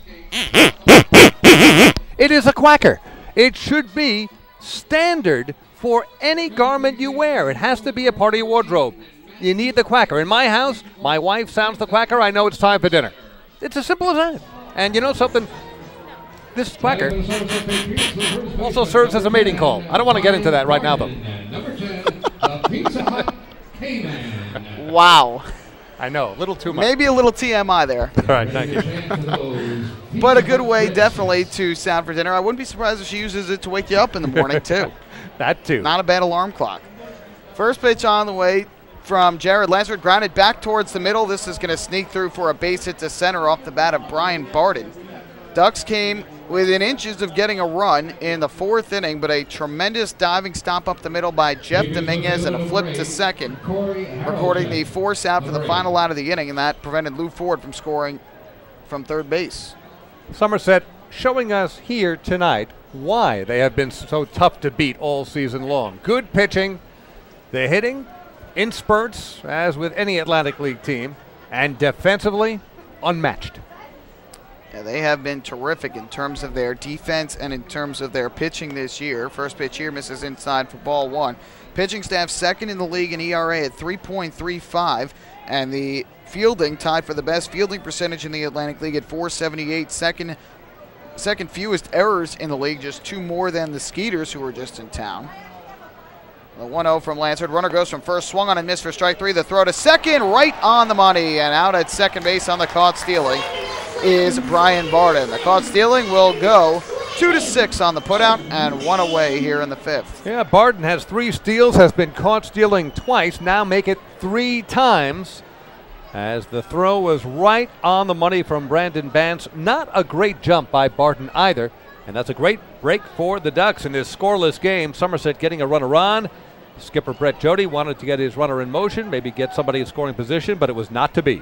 1-1 to Harelchuk, fisted out in the air, shallow center, long run for the second baseman, Cody Puckett. He won't get it. It drops in for a base hit. So 2 swings from the Patriots. Neither were tremendously hard hit, but they found spots, one on the ground, one in the air to center. And Haralchek has his first hit of the game and the fourth for Somerset. Somerset catcher. So Somerset leading the Ducks 4-2 in hits, but we are still scoreless.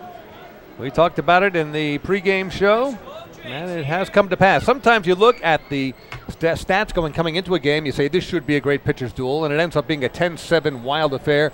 We have got the pitcher's duel that we expected. So 1 on with 1 out. Here is the righty swinging Damaso Espino. He swings and fouls it off at home plate. And the count is 0-1. Espino grounded out to first his first time up. You mentioned the pitcher's duels again. The last 3 games have featured some great pitching matchups after the Ducks roughed up Clint Everts of the Skeeters on Tuesday night. A great duel between John Brownell and Matt Wright on Wednesday, where one pitch, a first inning 3-run home run, proved to be the difference in the game. As this is fisted out in the air to shallow left center, Lions will look, and that drops in for a base hit. Stopping at second is Haralchek. 3 straight singles for the Patriots off Jared Lansford. Unfortunately, the caught stealing has prevented any runs from scoring. But now 2 on with 2 out, and that'll bring up the 9-hitter, Scott Kelly. Brian Barton, a weak ground ball up the middle. He's erased as he's caught stealing, and 2 consecutive bloop singles. So there hasn't been one hard hit ball in this inning, and we have 3 consecutive singles. Well, the Patriots are just finding the right spot. It's a 2 on with 1 out. And now the 9-hitter and shortstop Scott Kelly comes to the plate, who fly to center his first time up. So Lansford's going to have to dig into that bag of tricks again, try and find a way to get out of this jam. Third baseman Brennan Harris in just behind the edge of the grass. And Kelly will take a first pitch fastball that just missed outside and low for ball 1. It's very likely that Lansford will keep the ball down. He's looking for the pitcher's best pal here, the DP. Kelly was 1 for 7 in the series against Lancaster, 0 for 3 yesterday. The 1-0 is taken for a strike on the outside corner. Nice breaking ball there from Lansford to even up the count at 1-1. Good crowd on hand here tonight. First 1,500 fans in attendance took home a 15th anniversary logo black t-shirt, courtesy of Interborough Insurance. 1-1 pitch upcoming. And Lansford deals. Check swing. It's taken on the outside corner for a strike anyway. And Lansford ahead 1-2. Yeah, Espino not crazy about that. Looked away in disgust. But with the new pace of play provisions, he's not going to be allowed to take a long walk away from the batter's box, and that's a great thing. Runners lead from first and second. The 1-2 pitch. Swing and a miss for strike 3. The ball went back to the backstop. Bance will pick the baseball up. Runner cannot run to first, but the other 2 runners do advance on the wild pitch. So the Patriots, now have runners at second and third with 2 out. And that will bring up the leadoff hitter in the lineup, Johnny Tucker. Yeah, that one just scooted away from catcher Brandon Bance. Scott Kelly, fooled badly, swung at it. It was either in the dirt or very close, and just got by Bance. However, a big second out, and it's up to Lansford now to bear down and get Johnny Tucker, prevent Somerset from breaking the ice here. So 3 strikeouts in the ball game for Lansford, and here is Johnny Tucker, who is 1 for 2 on the night with a single to left and a pop up to second. From the stretch, Lansford's first pitch, and Tucker lines one over the leaping try of Cody Puckett in a right field, a base hit. Haralchek is in a score. Also in a score is Espino. It's a 2-run single to right for Johnny Tucker, and the Patriots have taken a 2-0 lead. Well, we talked about the weak ground ball up the middle from Barton and a couple of bloop singles from Haralchek and Espino. That was the first solid single of the inning. Johnny Tucker just flaring it barely over the outstretched arm and glove of Cody Puckett, who came very close. Puckett needed about, 3 or 4 more inches, and he would have had that one and ended the inning. RBIs 32 and 33 on the year for Tucker, and that wild pitch on the strikeout really hurting Jared Lansford there. So with 2 down, Jeff Dominguez will come to the plate with a runner at first, and the first pitch is taken outside for ball 1. Dominguez grounded into a double play in the first inning, then struck out swinging in the fourth.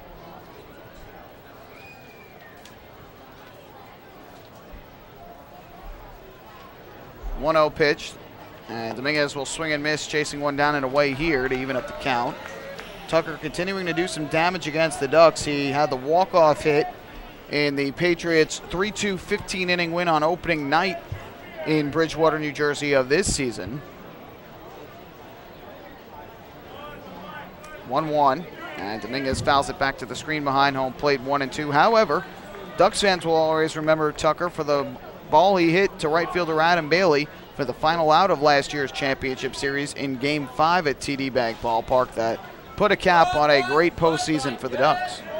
And left Somerset, their fans, the entire town of Bridgewater, New Jersey, in a state of shock. 1-2 pitch misses up high.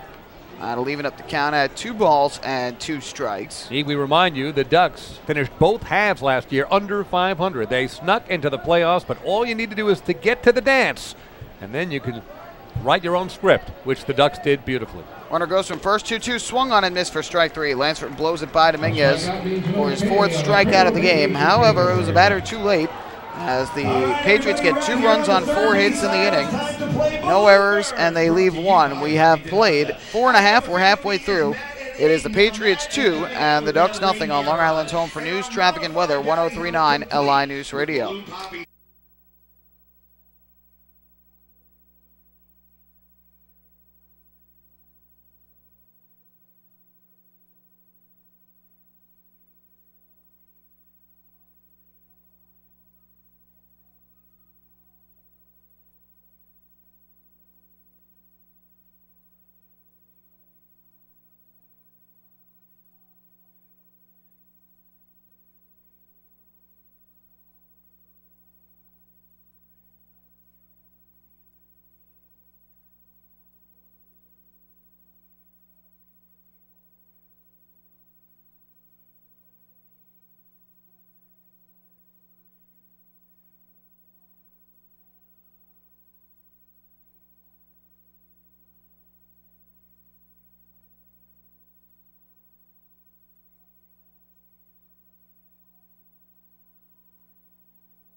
Well, we are back here at Bethpage Ballpark. We'll head to the bottom of the 5th inning as the Ducks now trail 2-0 to the Somerset Patriots on the 2-out, 2-run single by Johnny Tucker. We'll go through the out-of-town scoreboard this inning as well.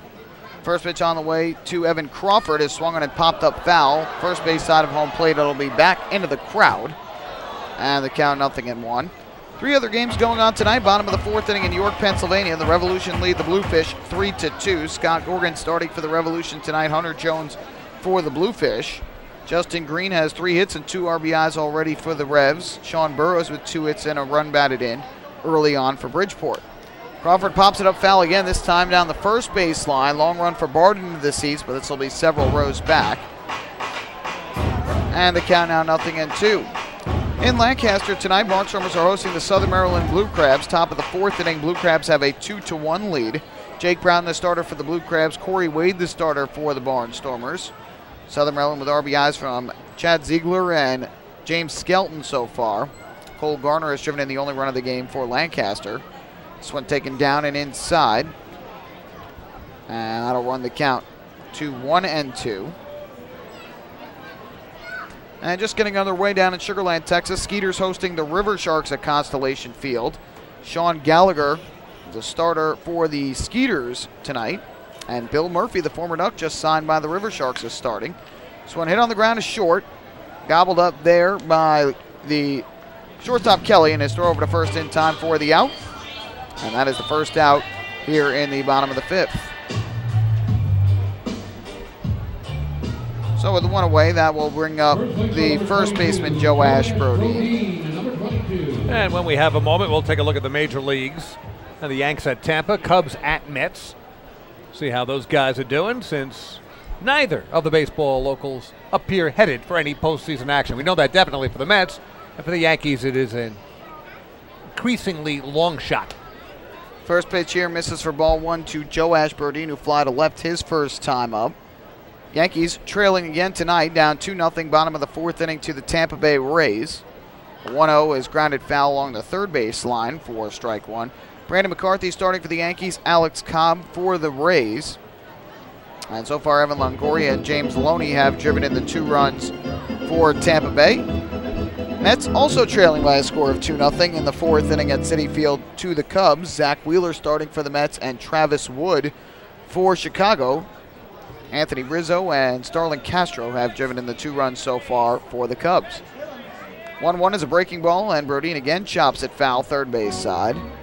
So the count goes to 1-2 on the Duck first baseman. There's something very nostalgic about the Mets and the Cubs in August. It was 45 summers ago, 1969. The Mets trailed the Cubs by 9 games in the National League East, made up that ground, won the NL East by 9 by winning 100 games. The Miracle Mets of 1969.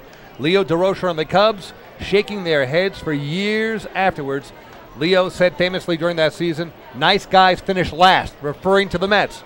Mets were nice, they were tough, and they became champions, as we know. 2-2 pitch here is a breaking ball that missed up and away from Maloney. So the count now goes full at 3-2. Lots of NFL preseason action also underway tonight. Patriots hosting the Philadelphia Eagles, and it is the Patriots ahead 14-7 in the first quarter. Saints hosting the Titans, and the Saints have a 7-0 lead. This one popped in the air to right. Drifting in is Montanez. He will camp under it and make the catch. So Maloney has retired the first 2 here in the 5th. And with 2 away, that'll leave it up to the shortstop, Dan Lyons. Why not give us some NFL scores, even if it's preseason? Certainly feels like football weather here tonight. We mentioned that temperature at the first pitch was 70, but it has dropped into the 60s. No humidity, not much wind at all, no breeze, so that would make it feel even chillier, but there's certainly a chill in the air for the middle of August. No question. Later tonight, Oakland will host Detroit. Seattle will host San Diego. Both of those games at 10 o'clock. First pitch from Maloney to Lyons. And Lyons will swing and pop this one up. A mile high on the infield. Who's going to get it? And it looks like the pitcher Maloney on the mound now gives way to the shortstop Kelly. And behind the mound, Kelly makes the catch. That'll retire Lyons in an easy 1-2-3, bottom of the 5th inning for Matt Maloney. So we have played 5 innings here at Bethpage Ballpark on this Friday night. Patriots lead the Ducks 2-0 on Long Island's home for news, traffic, and weather. 1039 LI News Radio.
Back at Bethpage Ballpark, David Weiss, Michael Pollock going to the top of inning number 6 with the Ducks trailing the Somerset Patriots 2-0. And Duck fans, you can follow all season long with the Ducks trying to meet the Chappie's Home Run Challenge. If the Ducks hit 100 home runs, Chappie's Funeral Homes will donate $5,000 to the Quackerjack Foundation. Chappie's Funeral Homes, where caring for others is their family tradition. And check me on my math here, Michael Pollock. The Ducks have 73 home runs. They need 27 homers to meet the Chappie's Home Run Challenge, and they have 35 games left. Is that correct? That is all correct. So 27 homers in 35 games. I think the Ducks can do it. They hit them in bunches. We've seen this in previous seasons. Even if they start slow, all of a sudden they start flying out of the ballpark.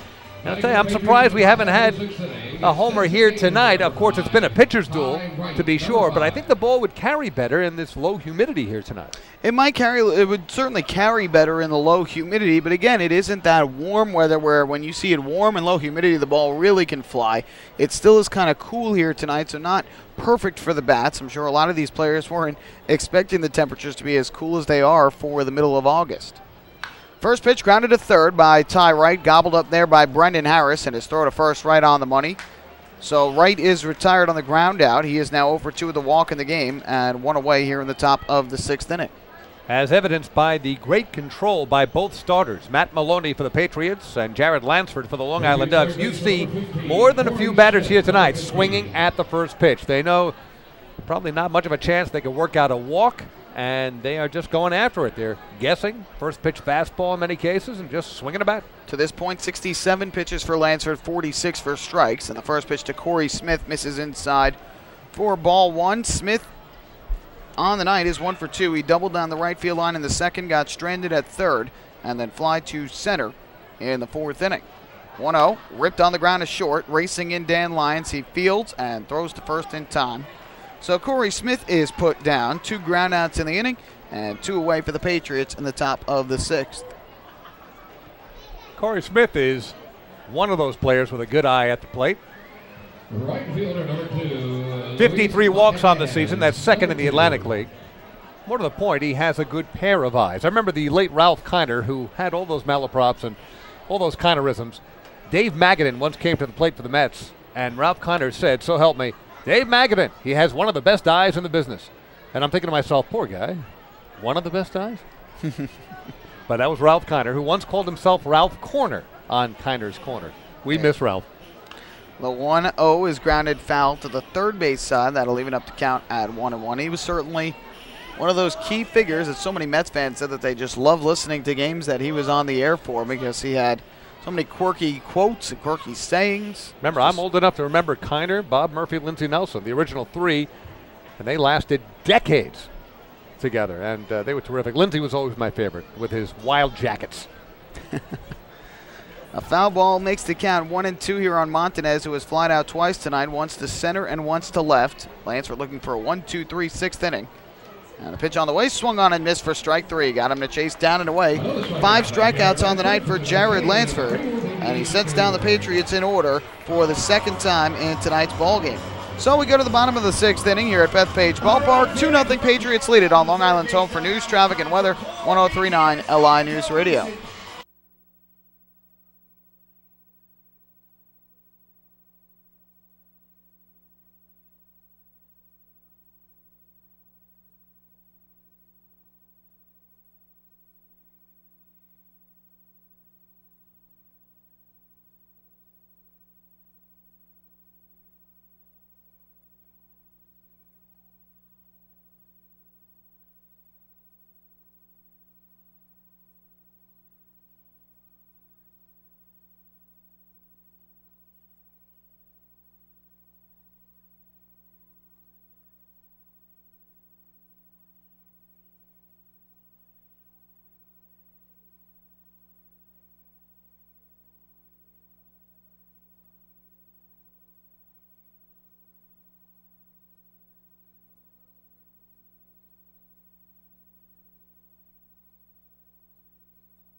On to the bottom of the 6th inning we go. The Patriots have a 2-0 lead over the Long Island Ducks. Phelan Lentini going to come to the plate. He's going to be followed by the third baseman, Brendan Harris, and then the DH, Lou Ford. Top 3 in the order as the Ducks try and pull even with the Patriots.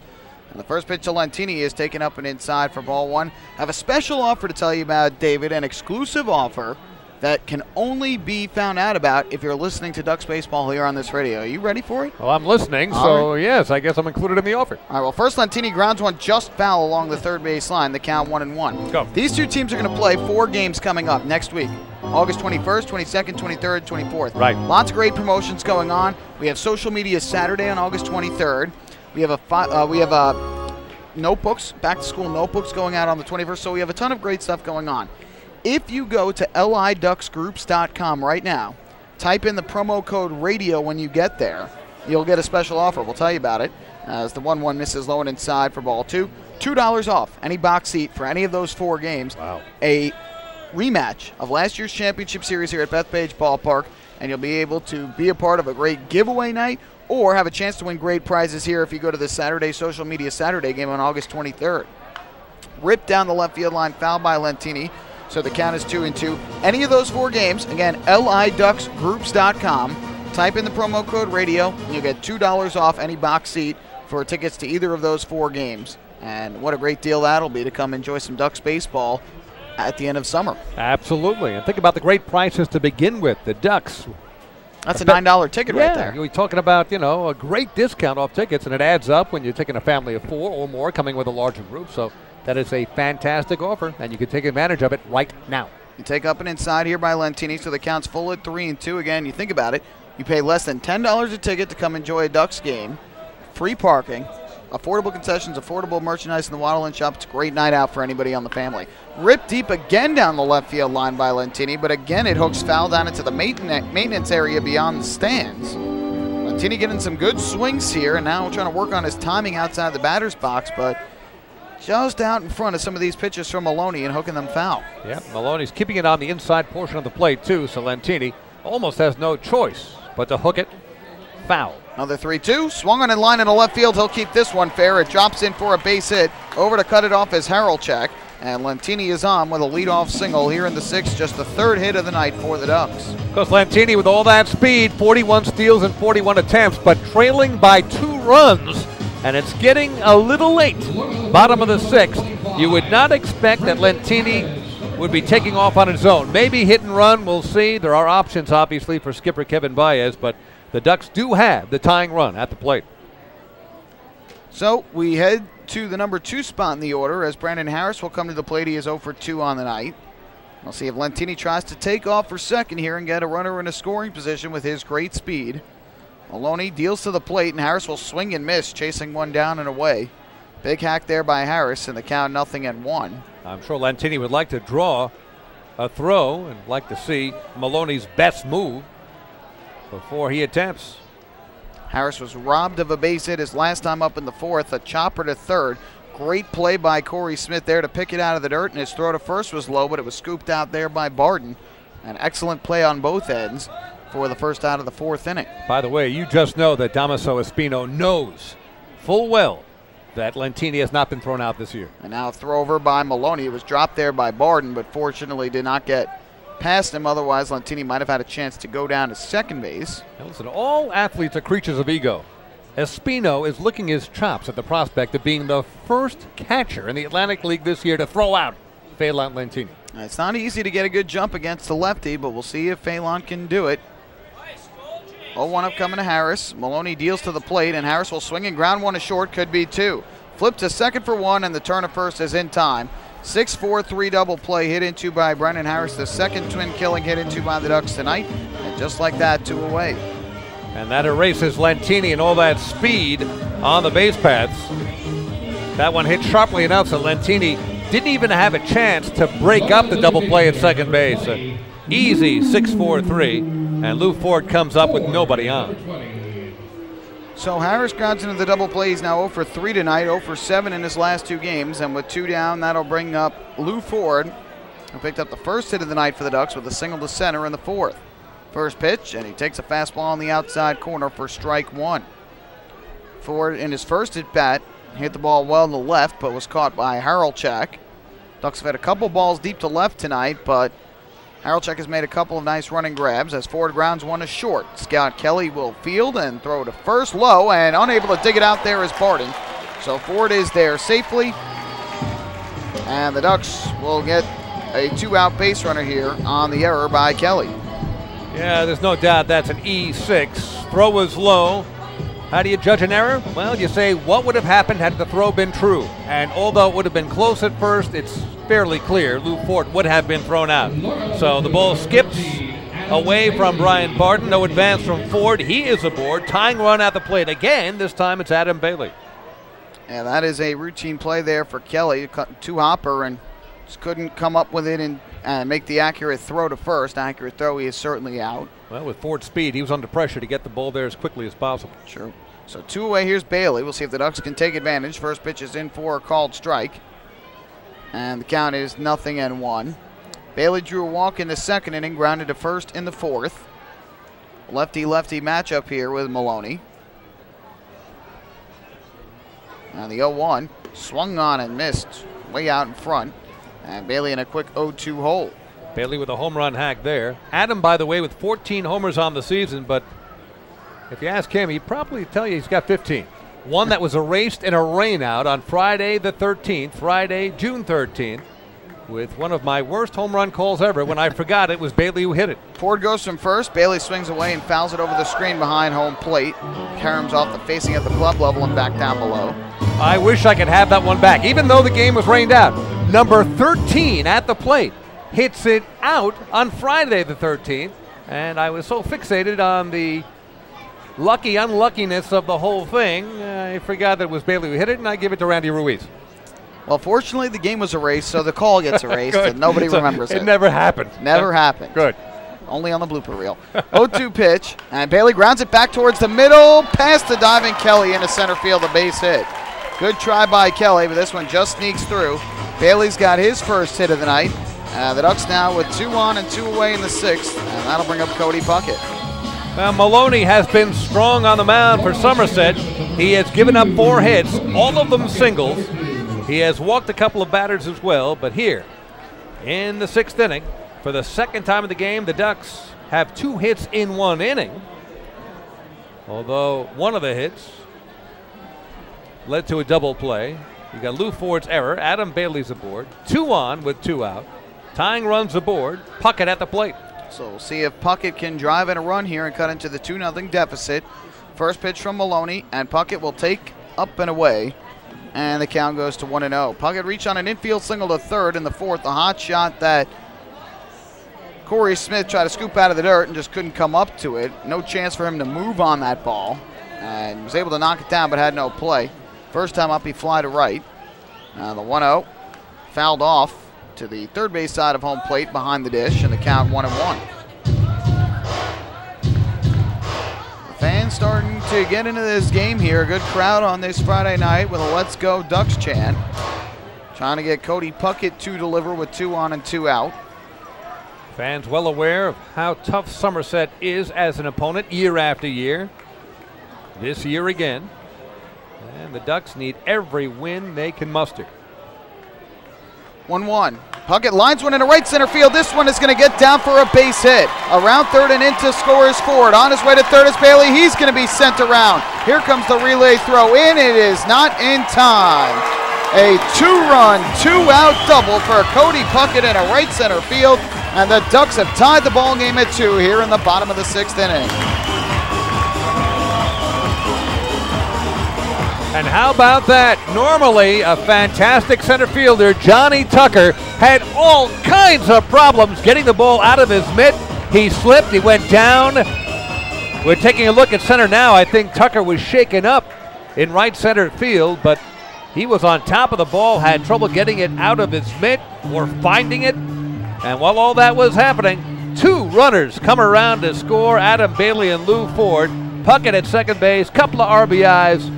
And out of nowhere, lightning for the Ducks, and they tied it 2. And Johnny Tucker is indeed injured in some sense as the trainer for Somerset trots out to short center field to check on Johnny Tucker. We have 2 visits here. One is a defensive timeout on the mound visit from Corey Dommel, the pitching coach of the Somerset Patriots. He goes out to the mound to chat things over with Maloney and try and calm him down. And at the same time, going out in a center field to check on the injured Johnny Tucker is the trainer of the Patriots along with Brett Jody. So they are checking on him to make sure he is okay. But Tucker looked like, as he was going into right center, I wasn't sure if Puckett was going to be able to make it to second because I know Johnny Tucker is quite fast. I was watching as the runners were coming around to see if Bailey was going to have a chance to score, and I saw Kevin Bass continuing to wave him around. And then by the time I looked back to right center field, I saw that he was down on the ground having some trouble with the ball. So he certainly appeared to strain something. Originally looked like he was waving off the trainer to say he was going to be okay, but the trainer and Brett Jody went out to make sure he was all right, and I think he is going to stay in the game here. But it is true that Johnny Tucker, with the trouble he had in right center field, that allowed Adam Bailey to come around. If Tucker fields that cleanly, number one, Puckett does not make it to second base. And number two, you do have Adam Bailey not scoring. So we have the first defensive mound visit for the Skeeters. And right now, you just saw home plate umpire Manolo Alejandro was pointing that there was one defensive timeout on that play for the mound visit. The injury timeout in center field did not count anyway. That's why he's waved his hands as if to say safe. But he was basically saying that that was not counted among a defensive timeout, just one in that inning on the mound visit by Dommel. We got some extra things to keep track of in the new pace of play provisions that do slice minutes, valuable minutes, off the pace of a ball game. So it's all worth it, but there is a lot to keep track of. The first pitch was a breaking ball in for strike one to Brandon Bance, who tonight is 0 for 2 at the plate. He's grounded into a double play and into a force out on a great diving play up the middle by Jeff Dominguez. 0-1, and this is down low. And so Brandon Bance now with the count even at 1 ball and 1 strike. Well, I'll tell you, Matt Maloney was going through the Ducks like a hot knife through butter through 5 innings, giving up just a couple of hits along the way and a couple of walks, but nothing serious. Things have come apart here in the 6th for Maloney and the Patriots. The Ducks scoring 2 to tie it. And now the 1-1 on the way to Bance. Swung on and hit high in the air to left center field. Well hit. Going back is Harold to the warning track at the wall. A leap by Tucker. And you can forget it. It's a 2-run home run to left center field for Brandon Bance. His 3rd home run of the season. 4 runs in the 6th for the Ducks, and they lead it 4-2 over Somerset. A majestic drive out to the scoreboard in left center field. Johnny Tucker, who has made terrific catches here before to rob home runs at the wall, nearly came up with that one, but it just cleared the fence. And Brandon Bance has given the Ducks their 3rd straight 2-out hit, and now 4 runs are on the board. What a shot that was from Bance. First pitch now to Evan Crawford is a fastball over the outside corner for a strike. All these runs, by the way, unearned because of the error by the shortstop, Scott Kelly, on the ground ball by Lou Ford. That's right. If Ford is thrown out, none of this ever happened. 0-1 is grounded back to the middle and through in a center field, a base hit. 4 straight 2-out hits for the Ducks after the error. And Evan Crawford has his first hit of the night and now has a hit in each of his 5 games that he has played with the Ducks. And with that, coming out of the dugout is Brett Jody. Yeah, certainly all of this has unnerved Matt Maloney on the mound. And we'll see. I believe Jody has already signaled for a reliever. Boy, that Bance homer. There is a play-by-play man of some note who uses the expression, "It is high, it is far," and he uses that expression even if it's a line out to second. In this particular case, that one was high and was far. Well, so Bance hits the home run, a single by Crawford, and that spells the end of the night for Matt Maloney, who was dominant through 5 and nearly got out of the 6th. But an error and 4 hits later, and the Ducks have a 4-2 lead. We'll have a pitching change at Bethpage Ballpark. We'll be right back after this on Long Island's home for news, traffic, and weather, 103.9 LI News Radio.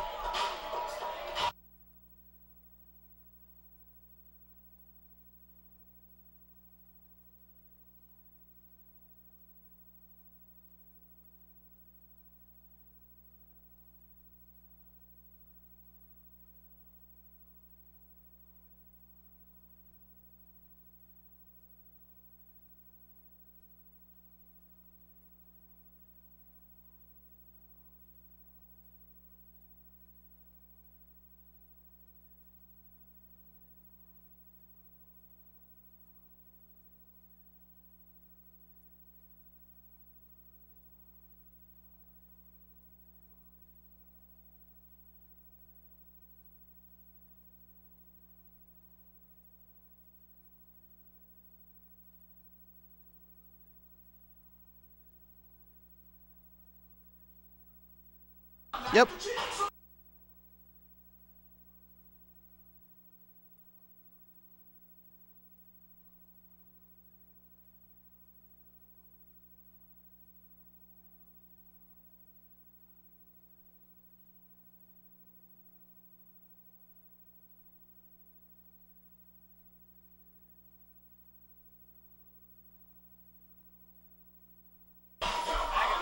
Back at Bethpage Ballpark, David Weiss, Michael Pollock. Pitching change for the Somerset Patriots.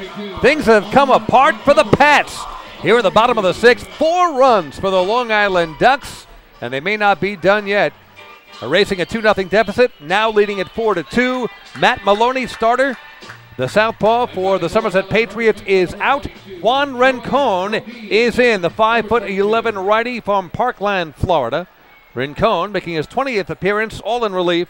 18 innings pitched, has given up 13 hits, 4 earned runs, has struck out 8, walked 8, ERA, and even 2. Juan Rincon, reliever, in for the Patriots. And Joe Ashbrodine, the plate switch hitter from the left side. First pitch, and he'll take down and away for ball 1. Lentini led off the inning with a single to left. Brendan Harris had hit into a double play after that. And it looked like the Pats were going to get out of the inning when Lou Ford grounded one to short. But Scott Kelly's throw was low to first, couldn't be dug out by Brian Barton. And then the floodgates opened after that. Be a 1-0 here to Brodine. And he will take low for ball 2 from Rincon. Bailey then singled to center. Cody Puckett a 2-run double to right center field on a 1-1 pitch. And then Brandon Bance with a 2-run home run to left center on a 1-1 pitch. Crawford then singled to center, and that spelled the end of the night for Maloney. 2-0 on the way to Brodine, and he'll take a fastball that just missed low and away for ball 3. Can I ask a favor? Go for it. Considering what happened on the Southern State Parkway and elsewhere earlier this week, can we use another expression than floodgates? Okay. Okay. Opened up the high run scoring. Good. That'll be fine. 3-0. And that misses low and inside. So Rincon comes out of the bullpen and walks Joe Ashbrodine on 4 straight pitches. That is now 6 straight Ducks batters that have reached after the double play by Harris. And it's a Municipal Credit Union walk with a purpose. Every time a Ducks batter walks, the Quacker Jack Foundation wins. 3rd walk overall for the Ducks. First issued, obviously, by Rincon, who has just entered the game. What an inning this has been for the Ducks. And in many senses, it came out of nowhere. Yeah, it did. Like I said, they were a simple throw to first away from getting out of the inning, the Patriots, and the play didn't happen, and that's how big errors can be. 2-on, 2 out, here's Lyons. Runners go. The pitch is taken for a strike and no throw. Oh. Add 2 more stolen bases to the Ducks ledger as Evan Crawford is now 4 for 4 in the stolen base department, and Joe Ashbrodine is now 21 of 24. 97 steals now for the Long Island Ducks. They've been caught only 10 times. 2 for 2 on that play alone. 0-1. Slider misses way down and outside from Rincon. So now a base hit here from Lyons with the speed of Crawford and Brodine can make this a 6-2 ball game. Ducks using the speed of their advantage. They noticed Rincon was not paying any attention to the runners, and they both got off to great jumps, and with their speed, no chance for Espino. 1-1, and Lyons swings and fouls this one over the screen behind the plate. Rebounds back down below, and now a mad rush for the baseball. So the count 1-2 on the Ducks 9-hitter, who walked in the 3rd and popped to short in the 5th.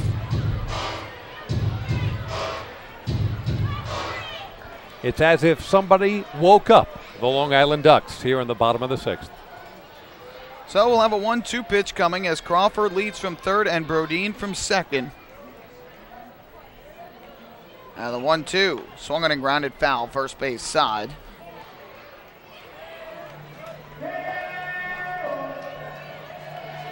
So the count remains at 1-2 on Lyons, who drove in a run in each of his 3 plate appearances in last night's game. 3 RBIs, his 3rd 3 RBI game of the season.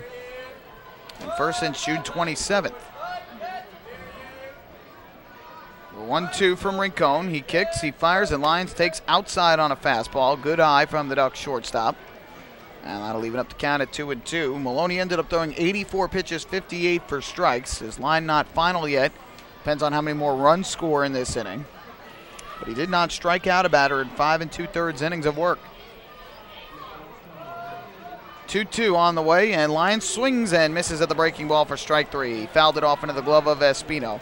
So that'll put an end to the inning. But the Ducks send 9 men to the plate. They get 4 runs, all of them unearned on 5 hits and 1 big error. 2 left on base. And through 6 at Bethpage Ballpark, it's now the Ducks 4, the Patriots 2 on Long Island's home for news, traffic, and weather. 103.9 LI News Radio.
Here at Bethpage Ballpark, you can chill out with a cold cup of Hampton Coffee Company Gourmet Iced Coffee. Available right now at our concession stands. Hampton Coffee, the preferred coffee of the Long Island Ducks. Visit HamptonCoffeeCompany.com or visit their cafes out in the beautiful Hamptons. It is 4-2 Long Island Ducks, trailing 2-0 going to the bottom of the sixth. Ducks end up with 4 unearned runs. The fact that they are unearned doesn't matter to the Ducks. They took advantage of the opportunity, a key error in the inning, and then they put several hits together. Among them, a big bash off the bat of Brandon Bantz. That's a lot of B's in one sentence, and deservedly so. Bantz hit it high, far, and gone, a 2-run homer. There was a 2-run double from Cody Puckett as well. It is 4-2 Ducks. And as we go to the 7th, Brian Barden, a couple more B's, will come up to the plate to lead things off against Jared Lansford. And the first pitch is taken for a called strike from Jared Lansford. So we'll see how Jared works this 7th inning after the long bottom of the 6th, in which the Ducks sent 9 men to the plate. Now this one is popped in the air down the right field line foul. Brodeen gives it a look, but this will be back into the seats. Now 1 strike away from the strikeout is Lansford, and that would certainly excite the fans as it would give them all some free breadsticks from Pizza Hut. That's right. He's the K-man. That is Brian Barton at the plate. More importantly for the Ducks, this is that so-called shutdown inning. You don't want to give Somerset anything here after you have taken the lead. The 0-2, swinging a foul ball back to the screen. Barton just caught a piece. You heard a collective from the crowd. I'm sure the crowd is staring at Brian Barton's bat, and the bat looks like a breadstick at this point. They're drooling. 0-2 the count here against Barton. Getting me hungry now. Yeah. Here's the pitch from Lansford, and Barton swings and misses for strike 3. There we go. Breadstick.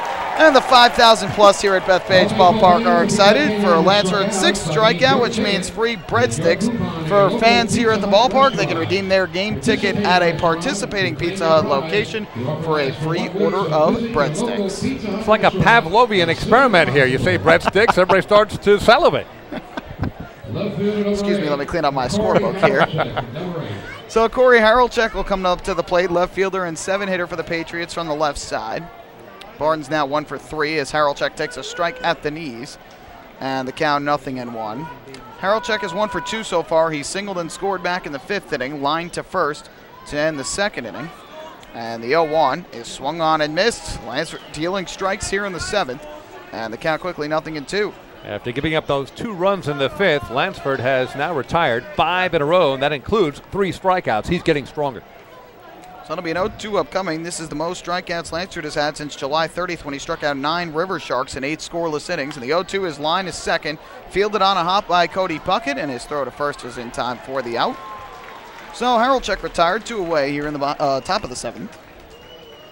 That'll bring up the catcher, Damaso Espino. As we get into the later innings here, important for Lansford to not allow the tying run to come to the plate, which means just trying to keep this thing clean, keep the base runners off base. So a 2 down here is Espino, 1 for 2 on the evening. Patriots have 6 hits, the Ducks with 7 in the ball game. And the first pitch to Espino is on the inside corner for strike 1. Espino also singled to center and scored in that 5th inning, which the Patriots had 2 runs on 4 hits. And grounded to first to open the 3rd. 0-1. Fastball just missed up and away. That'll leave it up to count at 1-1. Lansford has retired each of the last 6 hitters to come to the plate since the 2-run single by Tucker. And now the 1-1 is swung on and missed. Chasing way down in the zone is Espino. And Lansford 1 strike away from another perfect inning here in the 7th. Just see it in the confidence of Lansford on the mound in complete command. The 1-2 from the Ducks right-hander. Looks in for the sign from Bantz. The kick and the pitch is a fastball on the outside corner, strike 3 call. 7 strikeouts on the night for Lansford, his first one looking. And that ends a dominant 7th inning for the right-hander. Time to stretch here at Bethpage Ballpark. It's the Ducks 4, the Patriots 2 on Long Island's home for news, traffic, and weather. 103.9 LI News Radio.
Back at Bethpage Ballpark, David Weiss along with Michael Pollock. We have another pitching change. Third pitcher of the game for the Somerset Patriots. Come out and face the Ducks here in the bottom of inning number 7. And the new hurler is a 6'3" right-hander, Matt Somo from Clinton, Connecticut, right across the Long Island Sound. Somo making his 13th appearance of the season, all in relief. 14 innings pitched overall, has given up 10 hits, 3 earned runs, a very fine ERA of 1.93. He has struck out 14, walked 9 in those 14 innings, so control can at times be an issue. He is 2-1 overall in terms of his record. New pitcher of the game for Somerset, third pitcher overall, Matt Somo. So Somo will come in for the Patriots here after Juan Rincon got out of trouble in the 6th. The final totals for Matt Maloney tonight: he went 5 2/3 innings, 7 hits, 4 runs, none of them earned. He walked 2, did not strike out about it, or allowed the home run to Brandon Vance. 84 pitches, 58 of them 4 strikes. And then for Juan Rincon, he goes a third of an inning, no hits, no runs, a walk, and a strikeout. Of course, his strikeout of Dan Lyons that ended the inning was the first of the game for Somerset. And now as we go to the bottom of the 7th, we'll see if the Ducks can get some insurance runs against Somo. Here is Phelan Lentini to lead off. And the first pitch, he squares to bunt and ends up taking a strike on the outside corner, 0-1. Again, Lentini started the inning off with a single to left, was quickly erased on the double play by Harris before the error, and then all the runs for the Ducks. The 0-1, fastball outside corner 4, called strike. Somo kind of comes in with that sidearm delivery, so it might be a little bit before the Ducks can pick it up. Not easy to go from guys who throw over the top to sidearmers. And now the 0-2. Swung on in line into right field. I guess Lentini picked it up quickly because he delivers the base hit the opposite way. Another multi-hit game for Phelan Lentini, extending his team-leading multi-hit game total. And now 1 on with nobody out for Harris. Lentini will do that when you have a pitch on the outside corner. He has that tomahawk type of choppy swing to hit it the other way, and did it well that time. He is aboard. He's always a headache, a migraine for opposing pitchers when he gets aboard. And with the right-hander Somo on the mound, Ducks leading by 2, you would expect Lentini at some point might be thinking about going here. Team leading 39th multi-hit game of the year for Lentini. The first pitch on the way from Somo to Harris is a fastball strike over the outside corner, 0-1. Harris 0 for 3 on the night, grounded into a 6-4-3 double play in the 6th inning, grounded a third in the 4th on a great play by Corey Smith, and then fly to center in the 1st.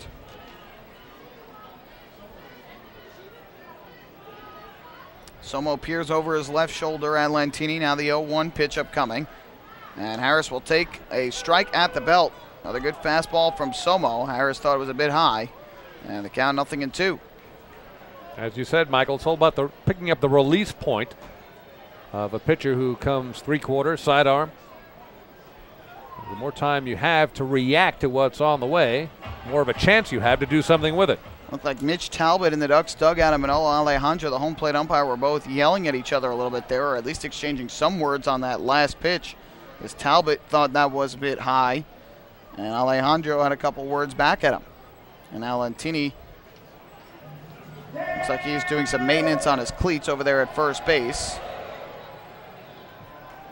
That might be a foreshadow of things to come. Wants to make sure he's got the traction should he go in motion. So he leads to the edge of the cutout there, being held on by Barton. Somo is ready. And the 0-2 pitch, Harris swings and grounds it to short, could be 2 again. The flip to second for 1. The turn to first is not in time. Harris beat it out there. The return to, or the relay to first base from Jeff Dominguez was a bit delayed. It looked like he had trouble getting the ball out of his glove and almost lobbed it over there. So that'll go down as a 6-4 fielder's choice. Runner at first with 1 out for Lou Ford. You called it, Michael. Dominguez had trouble, almost dropped the ball, but had it long enough to register that out on the force at second base. But then nothing more than a lollipop throw over to first base, allowing Brendan Harris to get to first and beat that throw easily. So 1 on, 1 out. Lou at the plate. So Lou Ford will come up to bat from the right side with Harris leading at first and 1 away. And the first pitch from Somo is fastball down low for ball 1. Ford, in essence, got the rally started when he hit a ground ball to the shortstop, Kelly. whose throw to first was low, was not dug out by Barden. And that opened up a big inning for the Ducks as they would follow with 4 hits and put 4 runs on the scoreboard. This one misses down low, and Ford quickly ahead with a good hitters count of 2-0. Ford 1 for 3 in the game.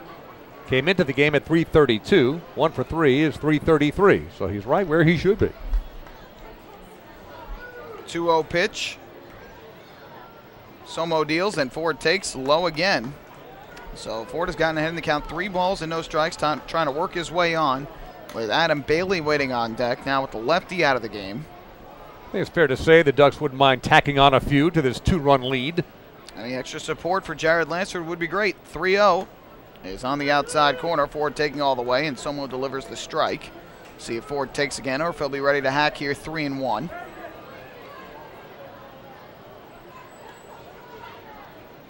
Harris does not have great speed at first. He takes his lead here. And the 3-1. And Ford takes low and outside, ball 4. So he draws his first walk of the night. And that is the 4th walk by Patriots pitching. Another Municipal Credit Union walk with a purpose. Every time a Ducks batter walks, the Quacker Jack Foundation wins. So Ford goes to first, Harris goes to second. 2 on with 1 out. And that'll bring up the cleanup hitter, Adam Bailey. For the better part of the first 5 innings, Ducks had trouble putting anybody on. They had a couple of walks, couple of hits, weren't doing very much. In the 6th, things came apart for the Patriots. Ducks took advantage. Now the Ducks trying to add to it in the 7th. So here is Bailey to bat from the left side. Runners lead. And now stepping off is Somo as he'll go through the signs again with Espino.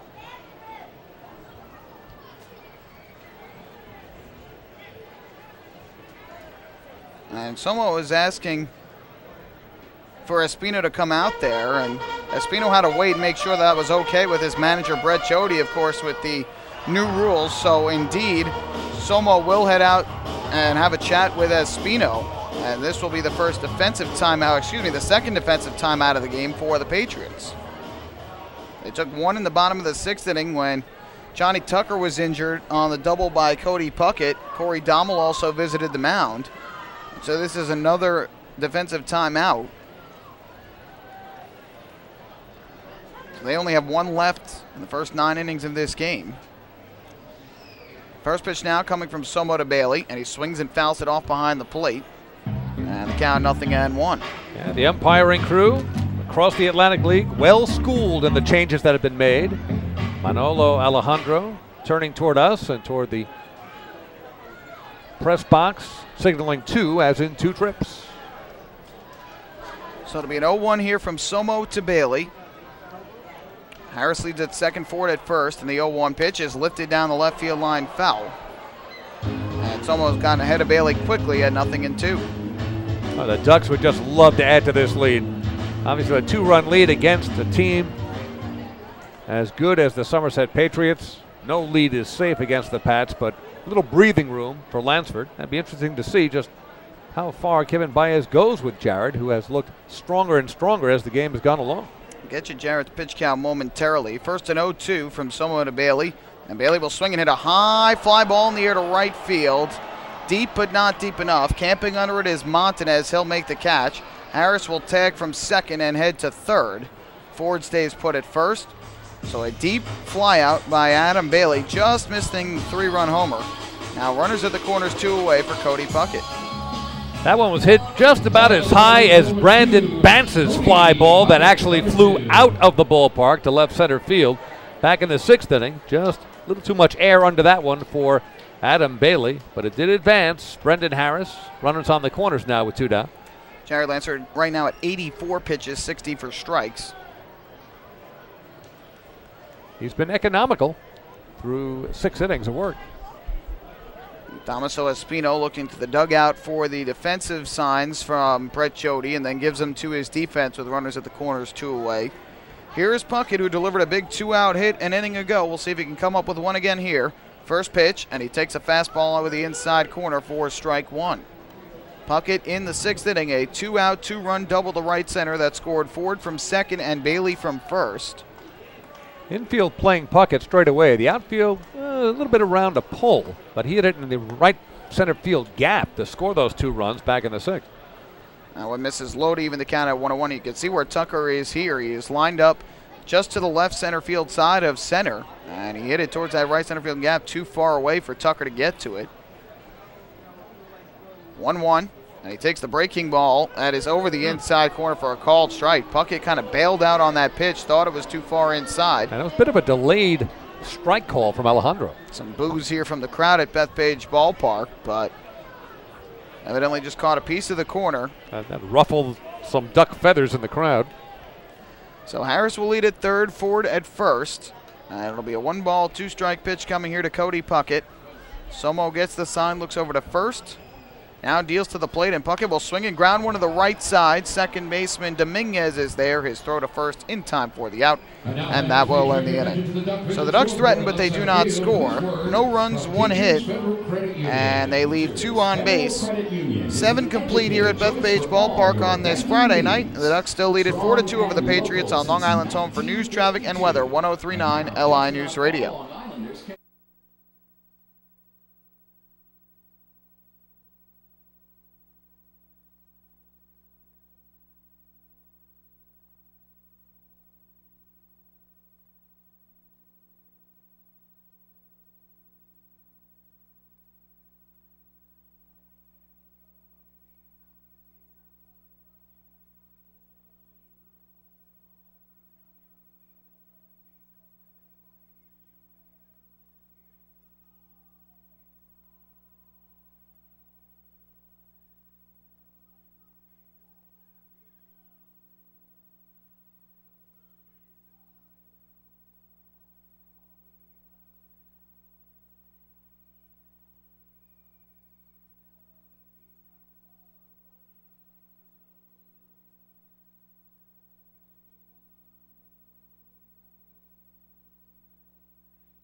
Well, Ducks fans, do you want frequent updates on team transactions, scores, store specials, and the status of upcoming games?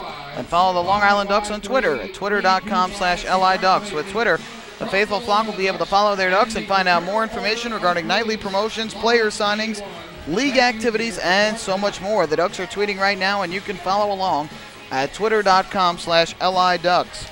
7 innings complete. We go to the 8th. 4 runs, 8 hits, no errors for the Ducks. 2 runs, 6 hits, 1 error for the Patriots. Jared Lansford back to the mound for his 8th inning of work, and for the final 2 innings of this game, I send it across the broadcast booth to my partner here, David Weiss. Michael Pollock, thank you so much. As Michael mentioned before we took our last break, Jared Lansford is at 84 pitches through 7 innings. So we go to the 8th inning, and Lansford at least in there for 1 more before possibly we see our Ducks closer. And with that complete game last night from Blevins, everybody's rested. Absolutely right. And Kevin Bias said before the game during our interview that he wasn't so much concerned with the pitch count now for Jared Lansford as he was maybe earlier in the year, converting from a reliever to a starter after being a reliever each of the last 2 years. Now he's letting Jared go deep into games and letting him throw as many pitches as he needs. So we'll see what happens. Scott Kelly at the plate, number 9 man in the Somerset batting order, and takes a strike on the inside corner, 0-1. Kelly is 0 for 2. He's lined to center field and has struck out. 7 Ks in the game for Lansford. There's a ground ball hit weakly to second base. Taken on an in-between hop by Cody Puckett. Over to first in time, no problem, 1 down. It's now 8 straight retired by Jared Lansford since that 2-run single by Johnny Tucker, and you know that frustrated him, giving up a 2-out single in the 5th that gave the Patriots the lead, but the Ducks offense has picked him up thanks to an error by the Patriots defense in there as well, and now Lansford really has settled into a nice groove here since, and really is taking over this ball game. With Johnny Tucker at the plate, Ducks with a 2-run lead. That means at this point, without a base runner, the tying run in the on-deck circle. So Lansford can go right after him here as he misses outside to Tucker, who is 2 for 3. That aforementioned single, 2-run single in the 5th, also single leading off the game. Takes a wild one-handed swing, fooled badly by Lansford. It's 1 ball and 1 strike. Tucker's also popped out, so he is 2 for 3 tonight with both RBIs for the Patriots. Ducks leading at 4-2, top of inning 8. Said it perfectly there. Fooled badly. The Patriots just haven't had many good swings lately against Lansford. No, completely off balance all night long. Good fastball. Plenty of pop from Lansford. That one was rising. Tucker unable to catch up to it. Swung right through it. 1-2. Jeff Dominguez waiting on deck. As Lansford looks sharp tonight. 1-2 pitch is on the way to Tucker, just up high. And Tucker wasn't biting this time. Count even at 2 balls and 2 strikes. 7 strikeouts on the night for Lansford. Just 1 walk. That was to tie right back in the 4th inning. Lansford not wasting any time. Gets the sign from Brendan Batts. 2-2 pitch on the way. Call strike 3. Frozen at the plate was Johnny Tucker. That was a fastball that caught the outside corner. Strikeout number 8 for Jared. He is 1 shy of his season high and the most by a Ducks pitcher in a single game this year. That is 9. He did that 3 starts ago, July 30th at Camden, when he threw 8 scoreless innings, allowed just 4 hits and a walk while striking out 9 in that one. And a very similar looking start here tonight. Jeff Dominguez batting from the left side with his open stance. Fouls it out of play to the left. Big swing off a fastball from Lansford. 0-1. Dominguez has had a very good night in the field. Made some fine plays at second base. At the plate, though, hit into a 1-6-3 double play in the first. Has struck out twice. Hits a line drive to right field here. Phelan Lentini goes over with his speed, no problem, and makes the catch. Dominguez lining out to right very quickly. Economical pitch count. Just a 9-pitch inning. How many? He has 93 for the game. So that was a 9-pitch inning. I got it on the button. 9-pitch inning for Jared Lansford. 3 up and 3 down. We go to the bottom of the 8th here at Bethpage Ballpark, where the score remains Long Island 4, Somerset 2 on Long Island's home for news, traffic, and weather. 103.9 LI News Radio.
Well, we are back here at Bethpage Ballpark. Patriots have called on a reliever, having a little trouble seeing who it is. I think it is Mike Solbach. They have not announced it yet here at Bethpage Ballpark, but I believe it's right-hander Mike Solbach. He'll take over as we go to the 8th inning, with the Ducks leading at 4-2. Again, Jared Lansford, 93 pitches through the first 8 innings, so very possible he will come back out for the 9th inning. If this is indeed Mike Solbach, which again I believe it is, he enters with no record on the season, a 3.47 ERA through 24 games out of the bullpen.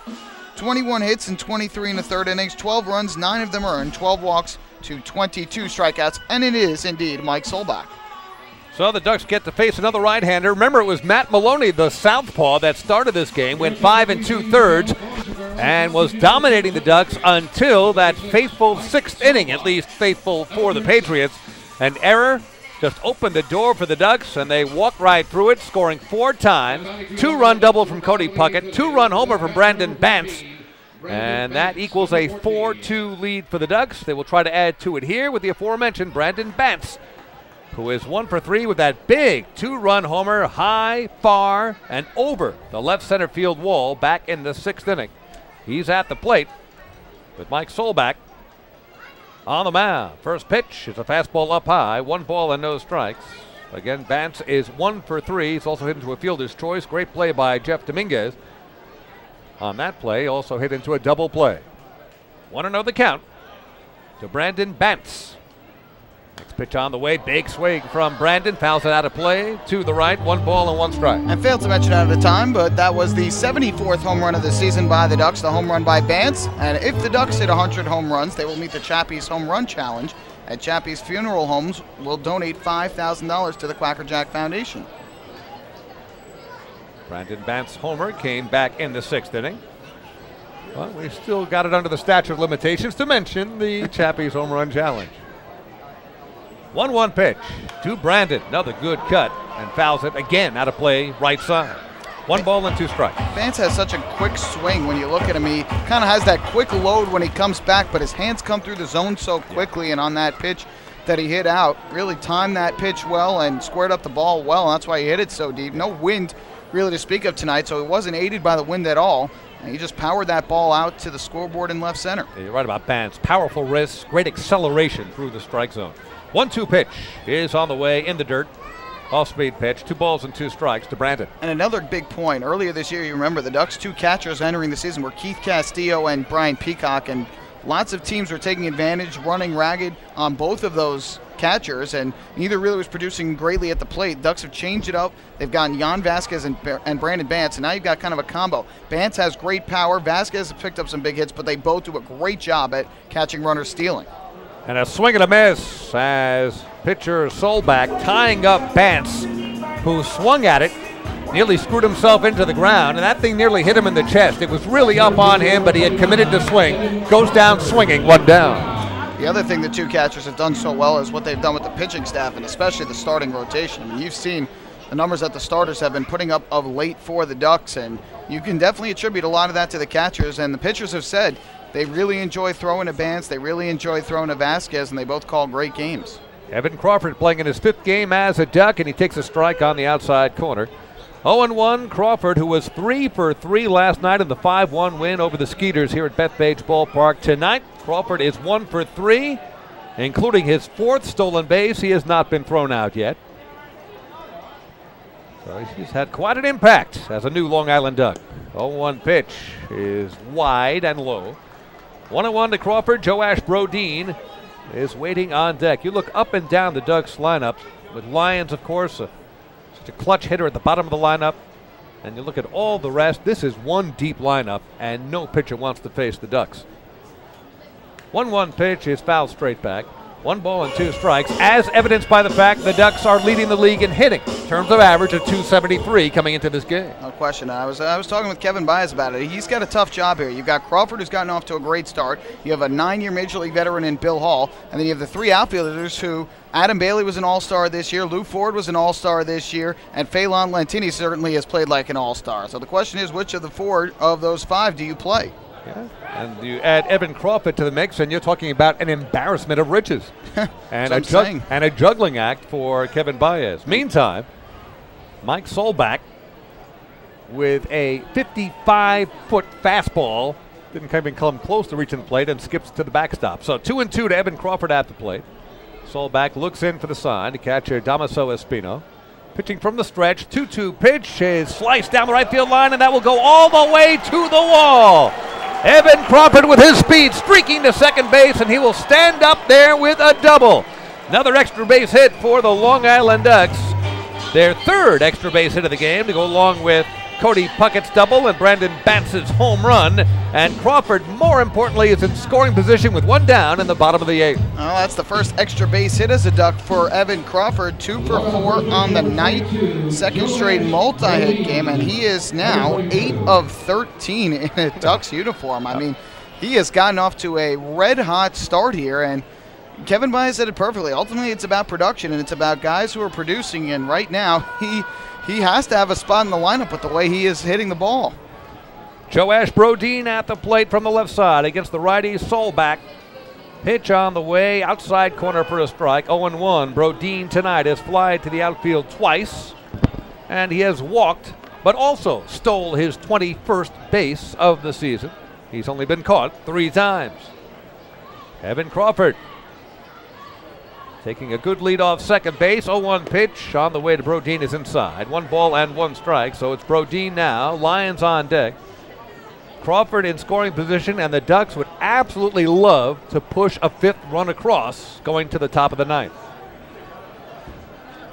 Brodin stands up on the plate, coming set, Solback checks the runner, Crawford at second base. 1-1 pitch on the way, a golf-type swing, one-handed from Brodin, who has some harsh words for himself in being fooled by that pitch. It's 1-2. And Brodin had a tremendous series against the Skeeters, 5 of 11 at the plate, with a double, a run batted in, 2 runs, and a couple of stolen bases. Tonight is just gotten a walk and a stolen base along with 2 flyouts, so you know he wants to try and get a hit here going into the 9th inning and maybe bring an extra insurance run home. Brodin came into the game at 251, but we know him well enough to know that not representative of the kind of hitter he is. And taking a throw to second base is Solback. Crawford diving back, but shortstop Scott Kelly was nowhere to be found near the bag.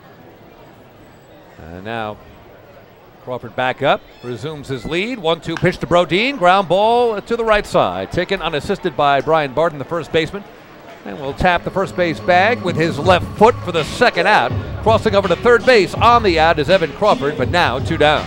And Brodin doesn't come up with a hit, but if you look on a bright side, you're looking for a silver lining on it. It does get Crawford over to third. So his speed is there at third base. Now anything in the dirt that gets past the catcher Espino would score a run. So that is one positive of that. We'll see if the shortstop Dan Lyons can come through here and give the Ducks a hit and another run in the 9th spot.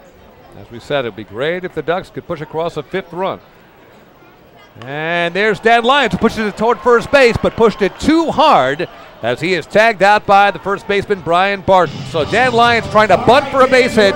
We've seen that before. It actually earned the Ducks a championship year before last in 2012, but in this case, it just goes down as a bunt out, unassisted, to the first baseman, Brian Barton. So the Ducks do get a run into the third. Evan Crawford had a double in the inning. No runs, 1 hit, 1 left. We have finished 8 complete at Bethpage Ballpark. Ducks go for the win at the top of the 9th, leading it 4-2 here on Long Island's home for news, traffic, and weather, 103.9 LI News Radio.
Well, a night after, Bobby Blevins tossed a complete game here at Bethpage Ballpark in a 5-1 win over the Sugarland Skeeters. Jared Lansford heads back out to the mound here for the 9th inning, trying to make it 2 straight complete game efforts for a Duck starting pitcher. He has allowed 2 runs on 6 hits to this point. The only runs coming on a 2-run single, with 2 out in the 5th by Johnny Tucker. He has walked just 1 batter and has struck out 8 to this point. 93 pitches, 67 for strikes, and he will face the 3, 4, and 5 hitters for the Patriots. It'll be Ty Wright, Corey Smith, and Luis Montanez to bat. Jared Lansford has been in command. The hiccup came in the 5th inning with a 2-run single from Johnny Tucker with a couple of men out. Other than that, he has just had his way with the Patriots here tonight, and the first pitch to Ty Wright is in there for a strike, 0-1. 4 runs, 9 hits for the Ducks, 2 runs, 6 hits, 1 error for the Somerset Patriots. Wright is 0 for 2 with a walk here tonight. Next pitch, swing and a miss. 0-2 as Lansford looks as fresh as he did in inning number 1. Just getting on the mound, rearing back and firing strikes. 0-2 pitch on the way to Ty Wright. Just missing the outside corner. Boy, Manolo Alejandro, the home plate umpire, gave that a really good look. And framing that one, Brandon Batts behind home plate just kind of left it there. But it just missed. It's 1-2. Quickly into the windup. 1-2 pitch is on the way. It's hit in the air. Playable. Center field, Evan Crawford. Drifting back, no problem. Makes the catch, 1 down. Wright hit that ball well to straightaway center, but Crawford had a pretty good beat on it straight through. Wright gets a good swing on it, but cannot come up with a hit, and that's one away in the ninth. We point out once again, it is a 2-run lead. So the tying run is not at the plate, and that allows Lansford to really go after each and every hitter. Corey Smith, who doubled down the right field line back in the 2nd inning, but was left stranded at third as he moved to the third base bag. In that 2nd inning, did not score. He's also flied out and bounced out. He is 1 for 3. Wide open stance from the right side. Lansford's first pitch on the way. Curveball and a good one. Drops in for a strike, 0-1. Luis Montanez waiting on deck. Ducks lead by 2, top of the 9th, Bethpage Ballpark. Next pitch on the way. It's a big chopper to third. Nice big hop for Brendan Harris. Fires across the diamond, 2 down. Well, Jared Lansford here isn't blowing guys away with strikes and getting strikeouts, but he's getting them to put it in play and trusting his defense behind him, which has played errorless ball here tonight. Gets the big hop right there for Harris. And now the final hope for the Patriots is Luis Montanez. Montanez has flied out twice and struck out 0 for 3. In the 5th, he flied out to short left field and a fine play by Adam Bailey. Strike outside corner, 0-1. Lansford trying to end this quickly against the Somerset Patriots. Kicks and deals. The 0-1 on the way is smoked to left field and falls in front of Adam Bailey for a base hit. So that will bring the tying run to the plate in the form of Brian Barton. Breaks a string of 12 straight that Lansford had retired since allowing that 2-run, 2-out single to Johnny Tucker in the 5th inning. So Montanez gets his first hit of the game, and now Barton will have an opportunity. Barton is 1 for 3. He bounced to first, single up the middle in the 5th, and he is struck out. Tying run at the plate. Lansford coming set. Pitch on the way, a swing and a miss. Good fastball from Lansford. Barton was late on it, 0-1. Trailing by 2, Montanez at first isn't going anywhere, but he is being held on nonetheless by Joe Ashbro-Dean.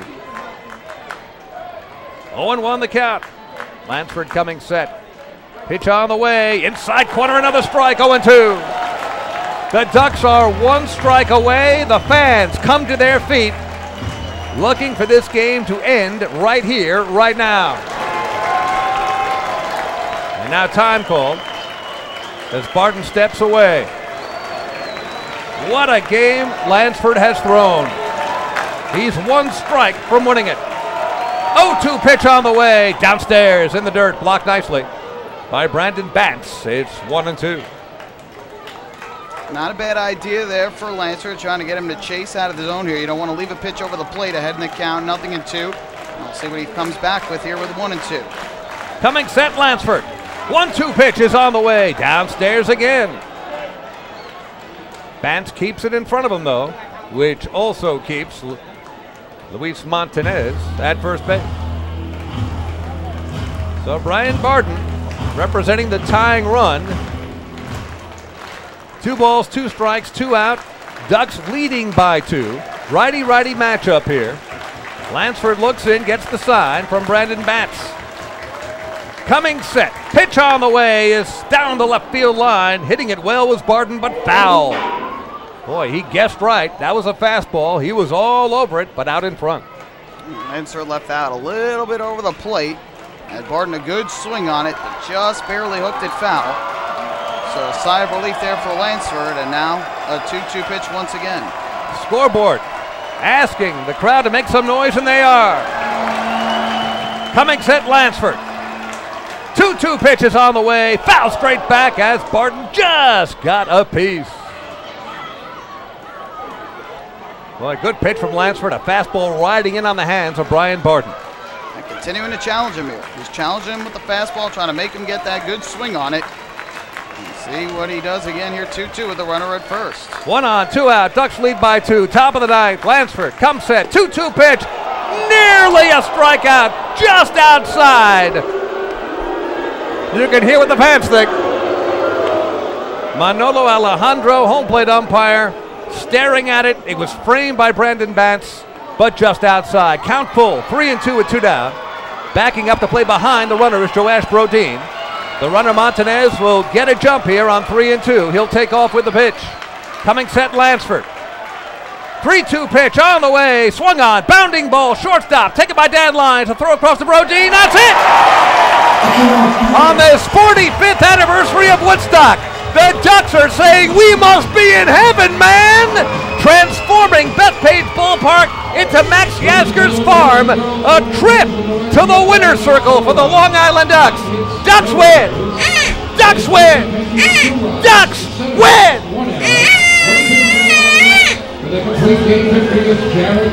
Jared Lansford does it. He gets the complete game. It got a little hairy. A close pitch there doesn't go Lansford's way, but he gets Barton to put it into play, and Lyons converts the out. And Jared Lansford and the Ducks for the second straight night are winners, and Jared Lansford and Bobby Blevins have gone back-to-back with complete games here at Bethpage Ballpark. Just an incredible streak continuing to go on for the Ducks starting rotation. In a game that took less than 2.5 hours, Michael Pollock, we witnessed a beauty. You saw a great one last night with the Bobby Blevins complete game.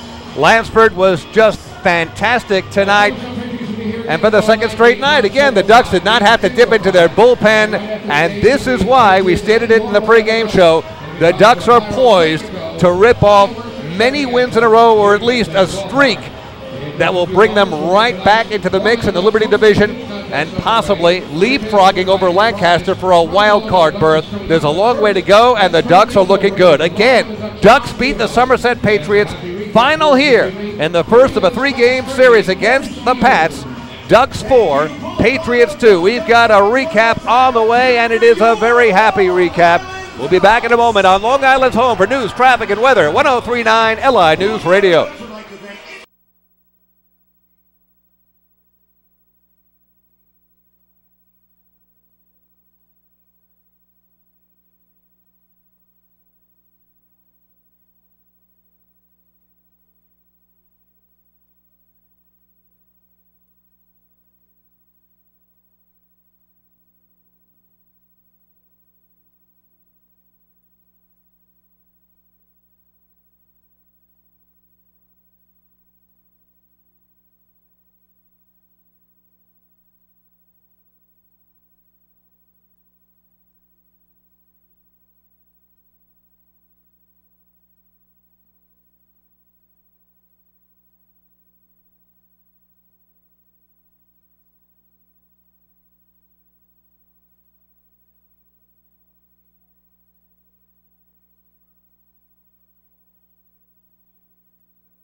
Back here at Bethpage Ballpark on this Friday night for the second straight night. A complete game from a Ducks starter as Jared Lansford goes the distance for a complete game 2-run effort as the Ducks win it 4-2 over the Somerset Patriots, their second straight win and their third win in 4 games here on this homestand. 4 wins in the last 5 for the Ducks.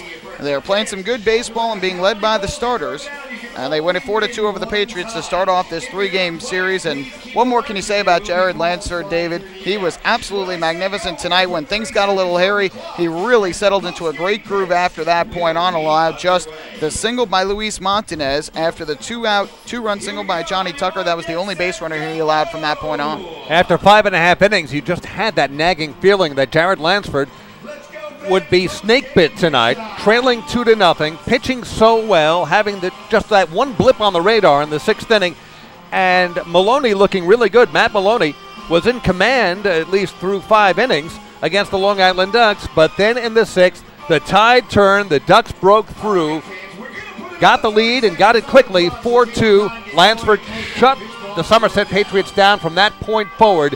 This was a really big win for the Long Island Ducks. And the other key for Jared, this is his first win since way back on July 7th against the Sugar Land Skeeters, so it had been over a month since he had gotten a win, a span of 6 starts in which he was 0-1, but he had pitched so well in so many of those. One where he threw 8 shutout innings, another where he threw 8 innings of 1-run ball. He had been throwing well, but just either wasn't getting the run support or allowing a couple of runs late, or the bullpen was allowing some runs late, and he just got that sense early in the game that maybe it was going to be the same thing. The offense wasn't going to be able to crack Maloney, and Lansford was going to pitch well but get another loss, but the Ducks were able to take advantage of a big error, and they ended up giving Lansford the support he needed, and Lansford really settled in a groove at that point on and pitched the entire way, 109 pitches to get the complete game win. Really is something, and I'm sure you've mentioned it previously, that Jared Lansford was pitcher of the month in July with only 1 win. It was just all the other numbers that you put into the mix, and he was the most dominant pitcher in the league for the month of July. How many previous pitchers of the month only had 1 win in the whole month? There's not many, if any, and I'll tell you what, the win-loss records are such an overrated statistic. Yeah, you have to look at walk-to-strikeout ratio, ERA, WHIP, how many hits you allow. Those are some of the keys in terms of how you do as a starter versus win-loss. Win-loss can be affected by so many stats and so many other factors.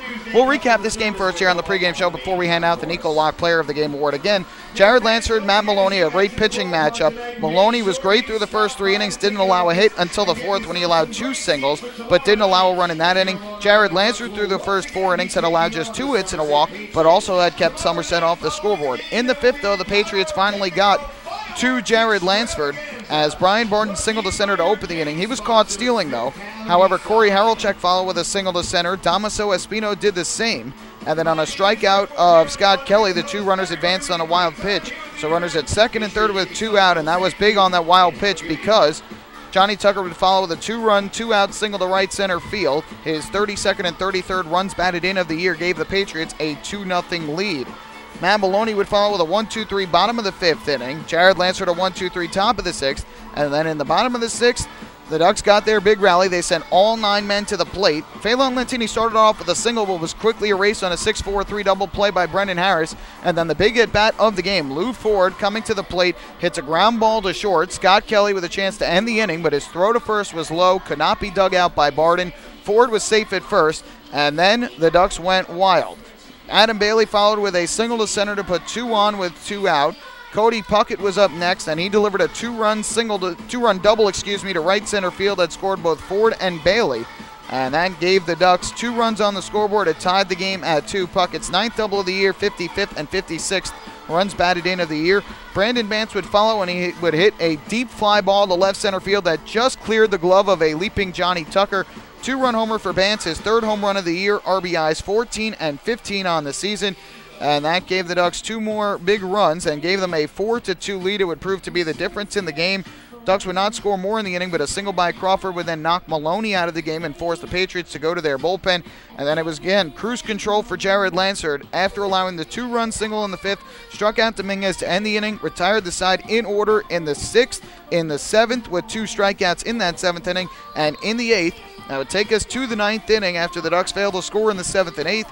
He got Ty Wright to fly to center, Corey Smith to ground to third, and after allowing a 2-out single to Montanez to break the string of 12 straight retired, got Brian Barden to ground to short after a long battle. That ended the game. The Ducks won it 4-2. The final totals: 4 runs, 9 hits, no errors for the Ducks, who left 8.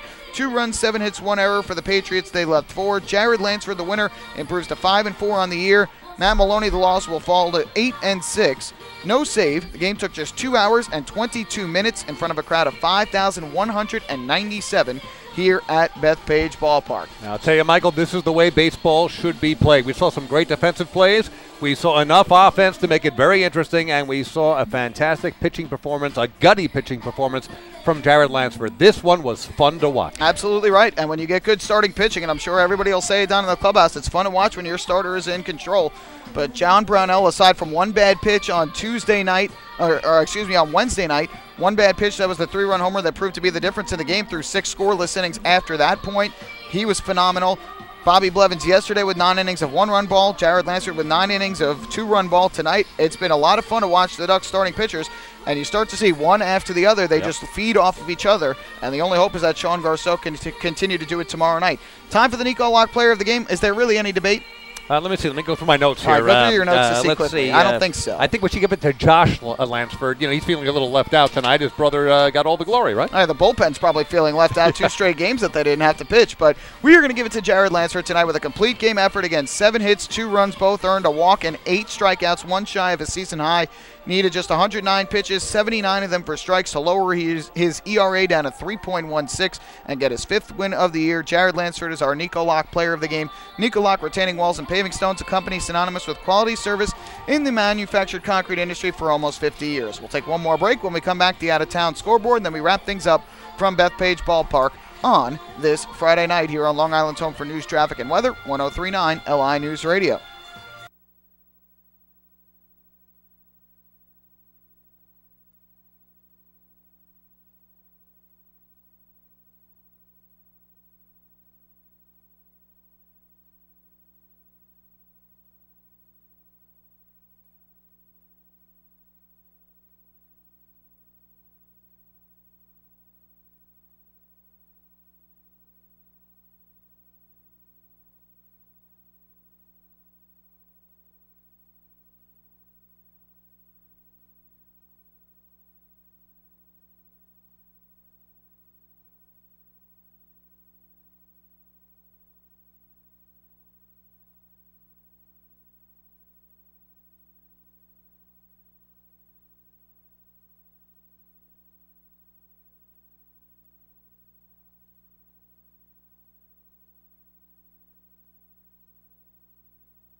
Well, we are back here at Bethpage Ballpark in Central Islip, New York, where the Long Island Ducks defeated the Somerset Patriots tonight 4-2 behind a complete game effort from Jared Lansford's 2nd straight night, in which a Duck starter has tossed a complete game after Bobby Blevins did so last night.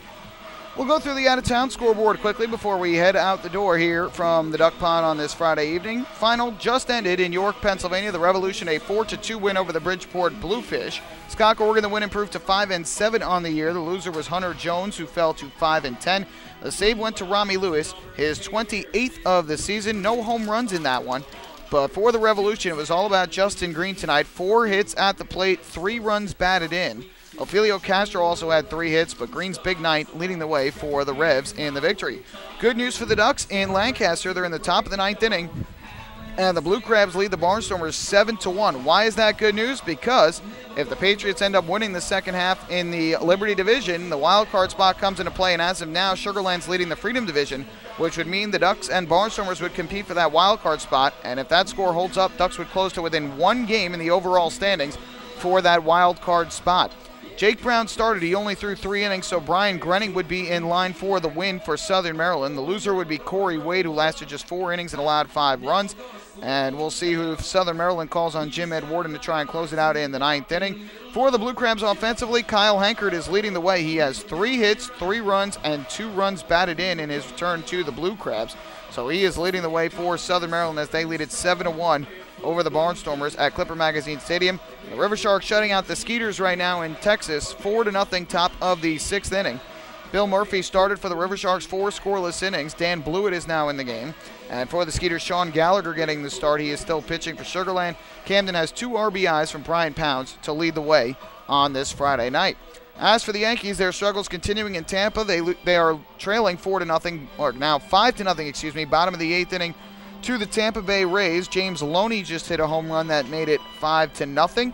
Brandon McCarthy started for the Yankees. Esmiel Rogers is now in the game. Alex Cobb, the starter for Tampa tonight. 7 1/3 scoreless innings. Brad Boxberger is now pitching for Tampa, who has RBIs from Zobrist, Longoria, Casali, and now 2 from James Loney. As for the Mets, they've rallied with 3 runs in the 4th inning. They now lead it 3-2 over the Chicago Cubs, top of the 8th inning at Citi Field. An Eric Campbell 3-run home run providing the difference to the Mets, his second home run of the year. Zach Wheeler started for New York. Jairus Familia is now pitching. Wheeler struck out 10 in 6 2/3 innings. Travis Wood started for the Cubs. Wesley Wright is now in the ballgame for Chicago. And in NFL preseason action tonight, as we round out the scoreboard, we'll have to refresh this one and get some updated scores for you. They currently are in the third quarter in New England. Patriots with a 35-28 lead over the Philadelphia Eagles. And in the second quarter in New Orleans, the Saints have a 21-17 lead over the Tennessee Titans. Later tonight, it'll be the Raiders hosting the Lions and the defending champion Seahawks hosting the Chargers. Wow, New England, Philadelphia. I can't decide which team I hate more. As a Jet fan, obviously, there's an inbred hate of Bill Belichick and everything the Patriots stand for.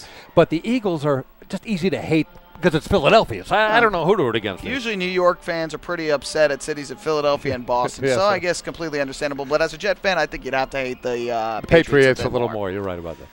Game 2 of this series will be tomorrow. And another good pitching matchup is on tap. Despite the ERA of Sean Garceau at 5.03, he's 10-3 on the year and has been pitching well of late. Back-to-back good starts on the road for the Ducks. So we'll see if he can continue his success here at home tomorrow evening at 7:05 p.m. Again, 10-3, 5.03 ERA on the year. And again for the Patriots, it'll be righty David Harden. First time the Ducks will see him since they defeated him in Game 5 of the Atlantic League Championship Series last year for their second straight title. He is 1-1 so far with the Patriots this year with a 3.95 ERA. Ducks with a win tonight improved to 15-21 in the second half, 55-50 overall. Patriots with a loss fall to 22-14 in the second half, 69-37 overall. David, a great start for the Ducks to this series. No doubt about that. We've said it before. We'll say it again. The Ducks are on a roll. I don't think there's any team in the Atlantic League, and that includes the Somerset Patriots, who have done so well all season long. There's no team that wants to face the Long Island Ducks right now. They know they're in for a very tough battle in terms of what the Ducks can put on the mound. They're hitting very well at this point, stringing the hits together. If it's not the top of the lineup doing it, it's the bottom, as we saw last night. Tonight, you had some key hits, 2 very big hits. Cody Puckett, 2-run double. Brandon Bantz with a home run. And that's all the offense they needed behind the brilliant pitching of Jared Lansford. Things are definitely looking up for the Long Island Ducks. When they were mired in that 13-game losing streak, not sure if every single fan in this ballpark had the hopes that they could turn it around. They have.